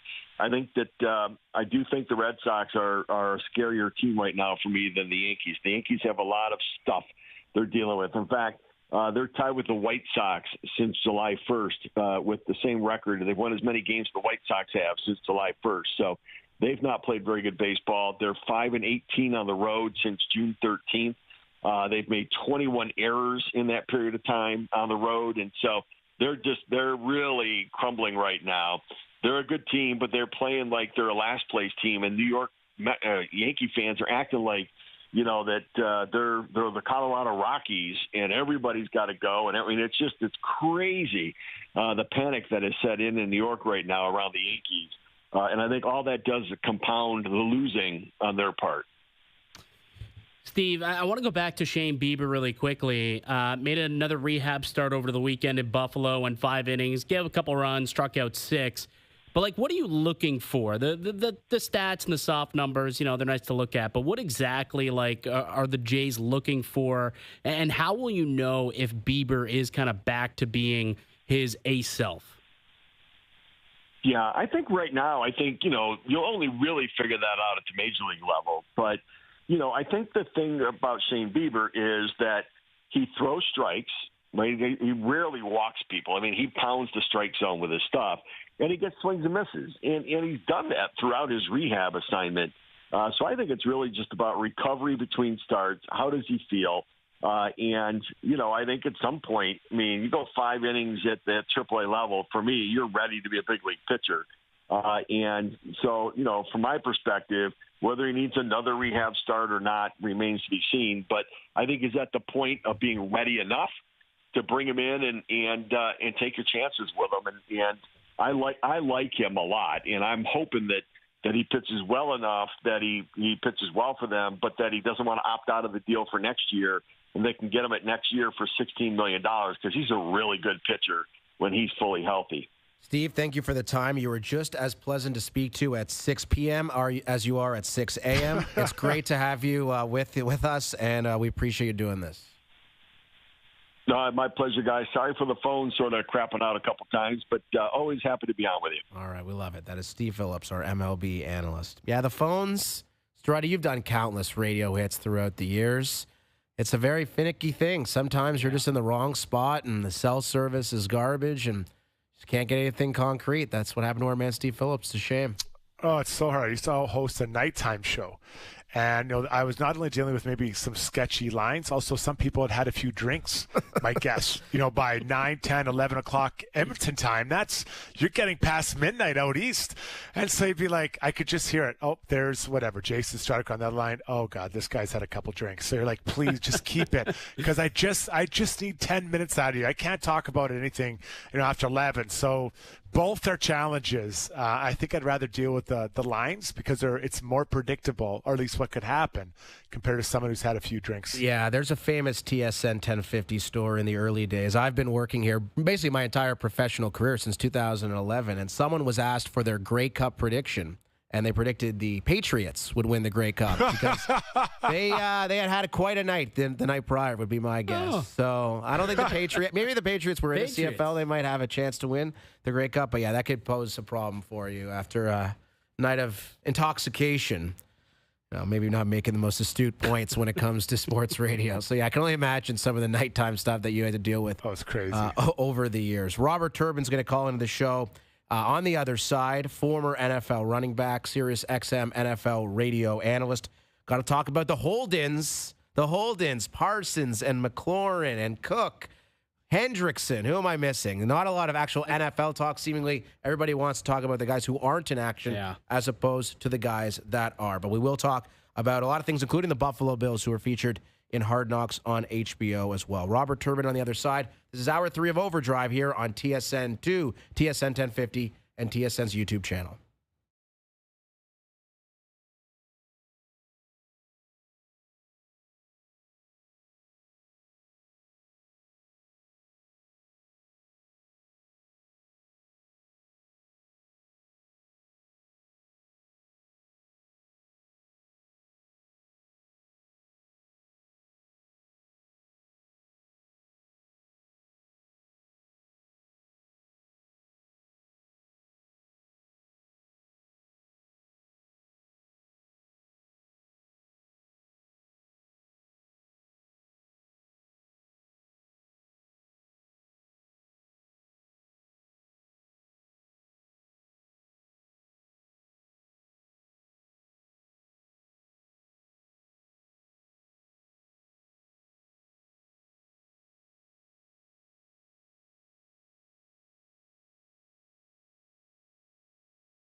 Now, back to Overdrive with Hayes, Noodles, and the O-Dog.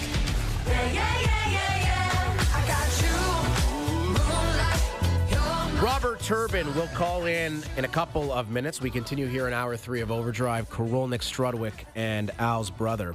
I have an immense amount of love for Doogie, the producer of this fine radio program. However, he decided to purchase Timbits for the crew, which I love. Struddy, I'm really sad that you're not here to enjoy them. However, a lot of plain Timbits from Doogie, and I love Timbits, but plain Timbits are by far the worst. Yeah. And basically inedible. Like unedible, inedible. They're just nothing there. There's no oomph to the Timbit. Those are the best ones, boys. Come on, Are dude. you serious? Do you think the plain Timbits are the best? I'm a plain donut guy with a coffee. Plain donut and a coffee, plain Timbits. What are you, 88 years old? Jeez. Plain donuts and plain Timbits. Doogie's like 16 years old, and he likes plain Timbits. That's outrageous. He probably likes jazz as well. He likes plain cashews, unsalted cashew nuts, vanilla ice cream. That is a stunning development. Struddy, is there a Timbit that's your go-to? Yeah, I'm pretty much anything chocolate. Yeah, or the that's glazed reasonable. ones, but anything chocolate. Like I do love a good Timbit. I mean, I'm into it as much as the next guy. I can just hammer. If there's a Timbit, a package of Timbits lying somewhere, I could easily eat 20 in 10 But that's seconds. the only one. Like, if I go and I purchase Timbits, like sometimes, you come into work, you're like, all right, I'll grab a 20-pack for the boys. I've never done that. You're a terrible human. But you come in and you get a 20-pack. The first thing that comes out of my mouth, say, what would you like? Anything but plain. Yeah. Is usually my order. Doogie, there's there's 4 or 5 plain ones remaining in there for us. You go ahead. Thank you. I'll gladly. Thank you, he says. You're very welcome. You're very welcome. All right, so again, Robert Turban's coming up in just a moment. We got to get into the Micah Parsons stuff because the way I see this playing out, it's just so obvious. He's staying in Dallas. He's playing for the Cowboys because Jerry Jones is in his 80s. He wants to win a Super Bowl. The only chance, the remarkably slim chance, that he has to win a Super Bowl is with Micah Parsons being a monster on the defensive line. Otherwise, don't even bother showing up. When has Jerry ever drawn a line in the sand and won a negotiation with a star player? When's the last time that's happened? It's infrequent. I do have a list of different contracts. Micah Parsons, of course, this year. CeeDee Lamb last year. Prescott was also last year. Zach Martin the year before that. Zeke Elliott in 2019. And every single one of those, he said, I'm not paying. They went down to the wire, but ultimately he bent the knee and he ended up paying his guy. Watch, rinse, repeat. Same thing's going to happen. I don't know why he lets it get this far. He could have Micah Parsons last year for probably mid-30s, like AAV, 35, 36 million. And then all of a sudden he waits a year. You get TJ Watt signs a deal, Myles Garrett signs a deal, and now all of a sudden that AAV is going to be up in the 40s. Now he's going to have to reset the market. And I guarantee you, based on how things have gone over the last week or so, there's no shot that he's going to take a discount now. He wants top dollar to be the top dollar pass rushing money. And Dallas cannot win without Micah Parsons. I'm not even sure they can win with Micah Parsons. All the leverage is with Micah. I agree. All of it. Let's welcome in Robert Turban, former NFL running back, Sirius XM NFL analyst. What's up, Robert? How we doing? Hey, I'm doing great, fellas. How about yourself? Thanks for having me. We're all right. It's always great to have you on the show. One of the best guests when it comes to talking NFL. And I'm curious to know how you think this Micah Parsons situation will unfold with the Dallas Cowboys. He'll eventually get a contract.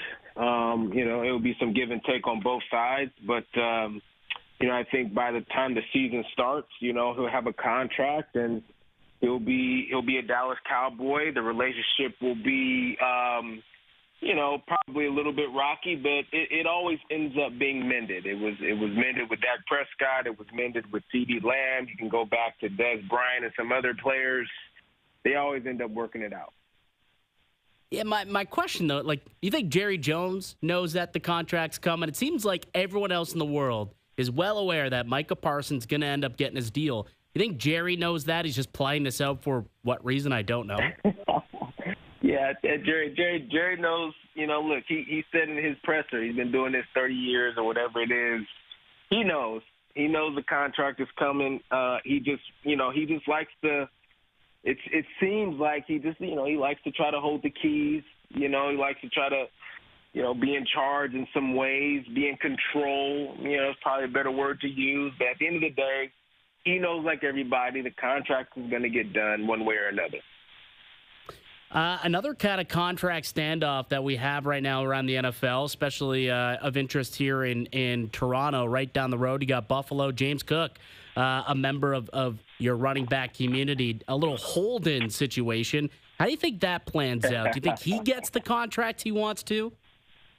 No, James Cook will not get the contract. And unfortunately, I don't want to say that he doesn't deserve it, but what I will say is that the Bills are going to be good with or without James Cook. James Cook does not move the needle like that for Buffalo. And if you look at the other running backs that are in that room, Ray Davis and the other guys, even Frank Gore Jr., for crying out loud, good players.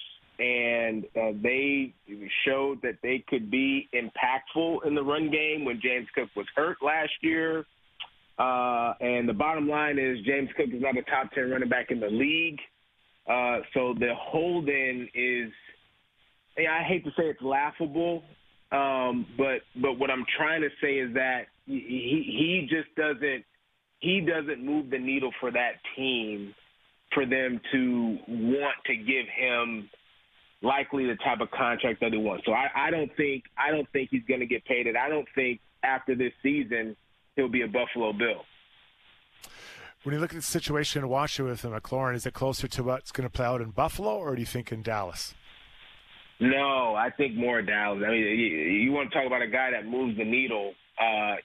Without Terry McLaurin, at least this season, maybe in the future, maybe down the road, the Washington Commanders will be okay without McLaurin, but you don't want Deebo Samuel being your number one wide receiver right now. And so you talk about a team who's right on the doorstep of being a Super Bowl, going to the Super Bowl. You're talking about a quarterback who everybody is seemingly, discussing him in the MVP conversation this season. None of that is realistic if Terry McLaurin is not in your lineup. And so they got to get this done. They will get it done. I think he'll be a Commander this season and beyond. Our guest is Robert Turban, former NFL running back, now with Sirius XM NFL Radio. A player that I'm really excited to watch this year is Travis Hunter, who won the Heisman Trophy last year, the number 2 overall pick. And the depth chart came out for the Jaguars today, and he was a starting receiver and he was a backup corner. How do you envision this playing out with Travis Hunter, who, of course, at Colorado was playing both sides of the ball? Do you think that's something he can replicate in the pros, Robert? Well, I think it just depends on how you monitor his reps, throughout not only a game, but, throughout practice and the entire season. As long as he's got his legs under him, play him. He wants to play both sides. Let him play. As long as he's being impactful in the game, as long as he knows what he's doing out there, as long as he understands the calls and he knows what the signals are and he knows what the audibles and the adjustments are, while a cadence is going on pre-snap, play him. That was part of what he wanted going through the draft process, and I think the Jaguars are going to grant him that opportunity. But you got to monitor. At the end of the day, he's only human. So you got to monitor his minutes, for lack of a better way to describe it. Robert, the Bengals head coach Zach Taylor came out today and said that his starters, including Joe Burrow and Jamar Chase and a number of their big boys, are actually going to get some reps, play multiple series in their upcoming Week 1 preseason game. They're 1-9 through the first 2 weeks in the Zach Taylor era. How much do you think that had to do with this decision?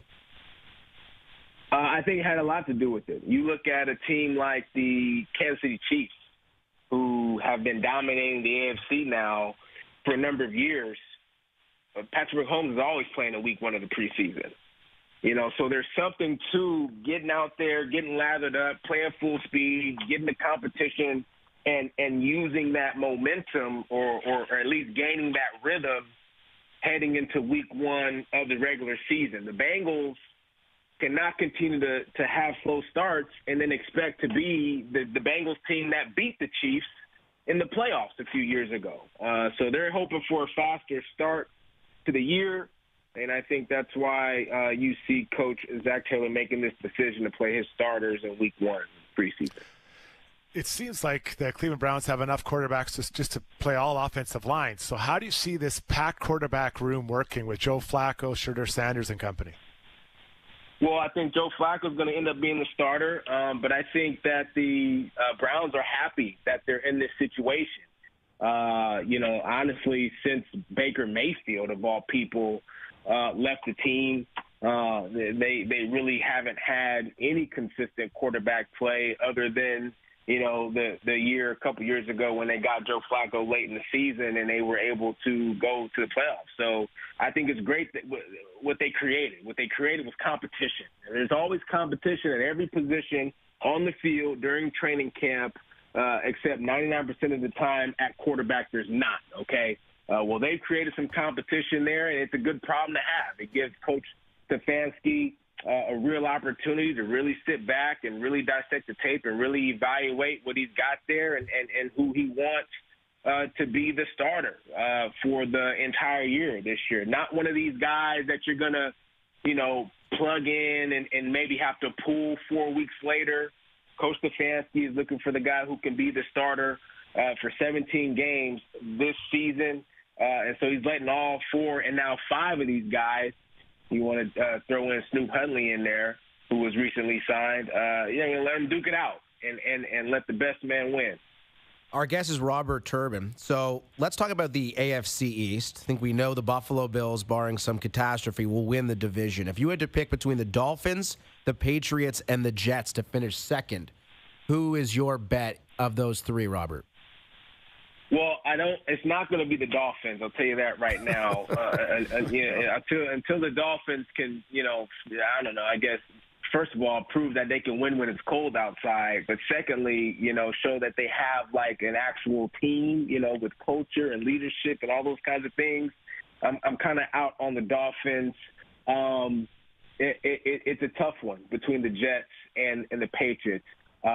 Because both good teams. I'm going to lean slightly towards the Jets. Ooh. And the only reason why I'm going to lean slightly towards the Jets is because I think they have a slightly better defense.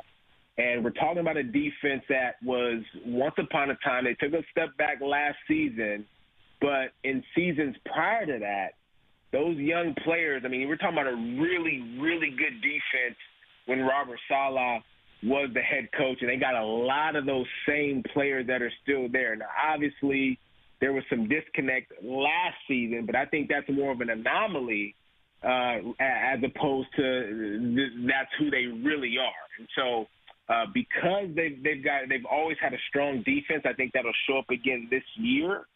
And now they got a guy who can make some plays at quarterback. So I'm going to lean slightly towards the Jets coming in second. Robert, my friend Jason Strudwick here is a passionate New York Giants fan. His OC Human Ura jersey is not pictured in his background. I think that's sitting beside there. But Russell Wilson well from your time in Seattle. What type of expectations do you have for him in New York? I think my expectations for the Giants, they're the dark horse team of the NFC. Wow. They are.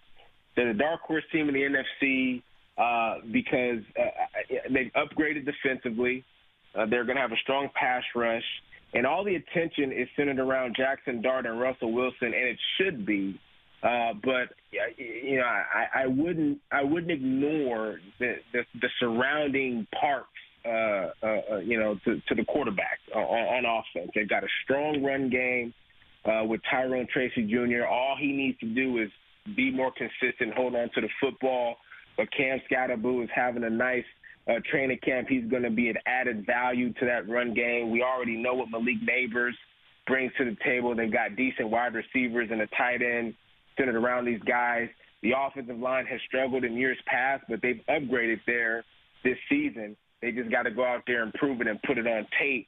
But they're not a team that you can ignore. And if you look at the NFC, you got the Eagles, right? Boom. We already know the Eagles going about their business right now. But the Cowboys are dealing with distractions right now, and so are the Washington Commanders. And the Giants are just quietly going about their business and getting better every day at training camp. Nobody's talking about him. And I think when you have a team like that, when nobody's talking about them, that's when they become the most dangerous. And that's why I'm saying be on the lookout for the Giants. I think they're a dark horse team in the NFC. Wow. Guest of the day. Lock it. Give it to him. Give him the award. Guest of the day. Thank you for that. I needed to be built up. For those who are listening, Jason Strudwick has just put on his Ahmad Bradshaw jersey during Robert's answer. Robert, thanks so much for doing this, man. Bradshaw's a good player, man. Yeah, I just had to get to the Giants callbacks. And I grabbed my Turban Colts jersey. Oh, let's go. We got to get that signed for you, Al's brother. Robert will set that up for you. He'll set that up for you. Thanks for doing this, man. We really appreciate it. So good. Hey, anytime, fellas. Thank you. All right, that's Robert. I can't believe that. High on the Giants. I honestly thought he was like they're going to just be, the worst team, the draft lottery, all that. And he says the dark horse. I almost started crying. I haven't been this happy since I heard the first time ABBA play. Like I'm thrilled. I got to get on my text chains with my buddies. We're back. We're back. The Giants are back. This is the year. We're going for it, guys. He said it. We're loading up.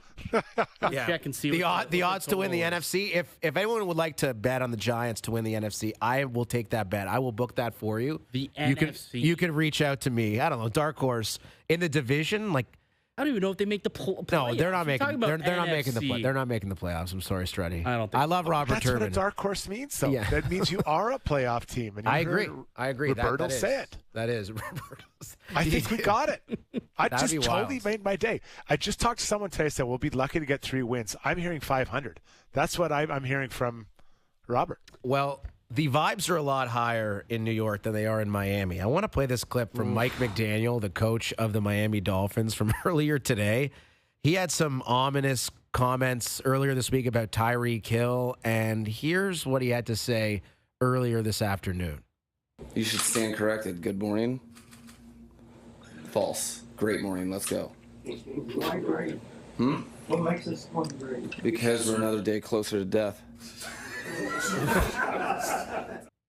And he did not smile. No. He did not even come close to breaking the frown. I don't think the vibes are high in Miami at the moment. Like, is he looking forward to death that bad? Like, what is going on? That's a weird. I don't think Mike McDaniel is a great NFL coach. I think he's an excellent coordinator, a great play caller, but I think he may be miscast. I know he's made the playoffs a couple times as a coach of the Dolphins, did but nothing once he got there. Still made it. Yeah, it's so interesting, though, because when he was first the head coach and everyone was looking at him and looking at his pressers, it was like, oh, I like this guy. He's got some personality. He's got some spunk. When he was with the Niners, you listen to him as a coordinator. It's like, oh, I like this cat. Man, has that ever taken a 360 or a 180? One day closer to death. That I don't know where he's going with that at all. Listen, you got to link the pieces together. Tyreek Hill's comments at the end of the season. Then you hear Tua's comments regarding Tyreek into, was it during the OTAs or just recently? And now this comment. Like, I think they're all linked together. It's not working. It feels dysfunctional looking from the outside in. I think that is an indisputable fact. Things don't look good. 7.5 win total. Taking the under. Yeah, I think they finished last in the AFC East, the Dolphins. It's possible. Their defense not good. I know they have the weapons, obviously Tua, Waddle, Tyreek, HN, but Tua's always one hit away from being out of there. One day closer to death. We all are. We all such are. a morbid Yeah, take. it is. Meanwhile, Brian Dable was fired up about the season. He had the complete opposite presser today. Well, I mean, the Giants, the dark horse in the NFC. right? So, yeah, everything. Can't believe it. Vibes are immaculate. Everything is in New York. positive. Yeah, I guess Not so much in Miami. No, definitely not. It doesn't matter what the weather is. And at least at this time of year, they are miserable seemingly in Miami and delirious in New York. We'll come back on the other side, wrap things up with Doogie's best bets, and he's got some winners to share ahead of Rockies and Blue Jays game number 2. We'll fill you in on those next.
I am a little disappointed, guys, because we found out earlier in the show that Jason Strudwick is a massive ABBA fan. I don't think we heard ABBA once. That's a great point. After that. That's a great point.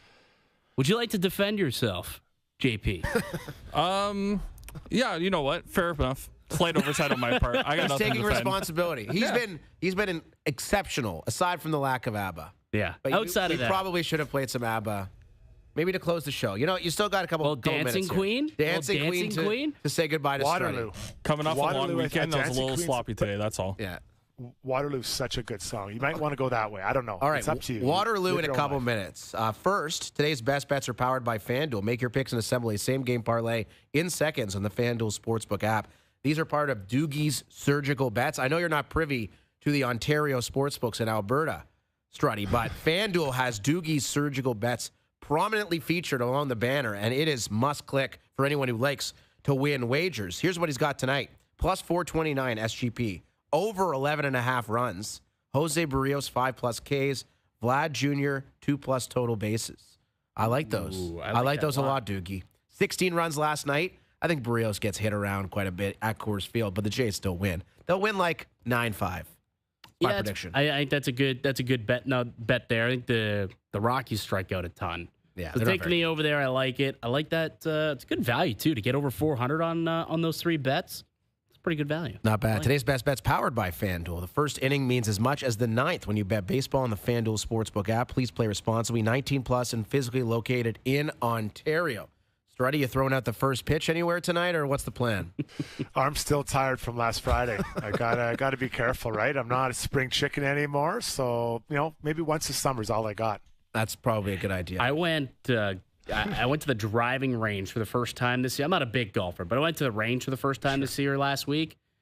I was so sore for 3 days. Dude, 3 days. 3 days? Yeah. Which part of your body? How many shots did you take? To be honest with you. Did you ever see the scene in The Office when Andy Bernard hits like 3 buckets of balls and his hands are bloody? Yeah. That was you. That was you after the driving range. It was really the glutes were really. I felt it for a couple of days. Yes. Why the glutes? Are you tightening up the buns when you hit? I don't know. You get a lot of torque. Getting a lot of torque.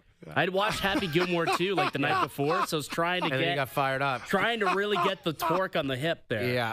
All right, JP, do you want to play the song for Struddy on the way out? All right, we're not doing it.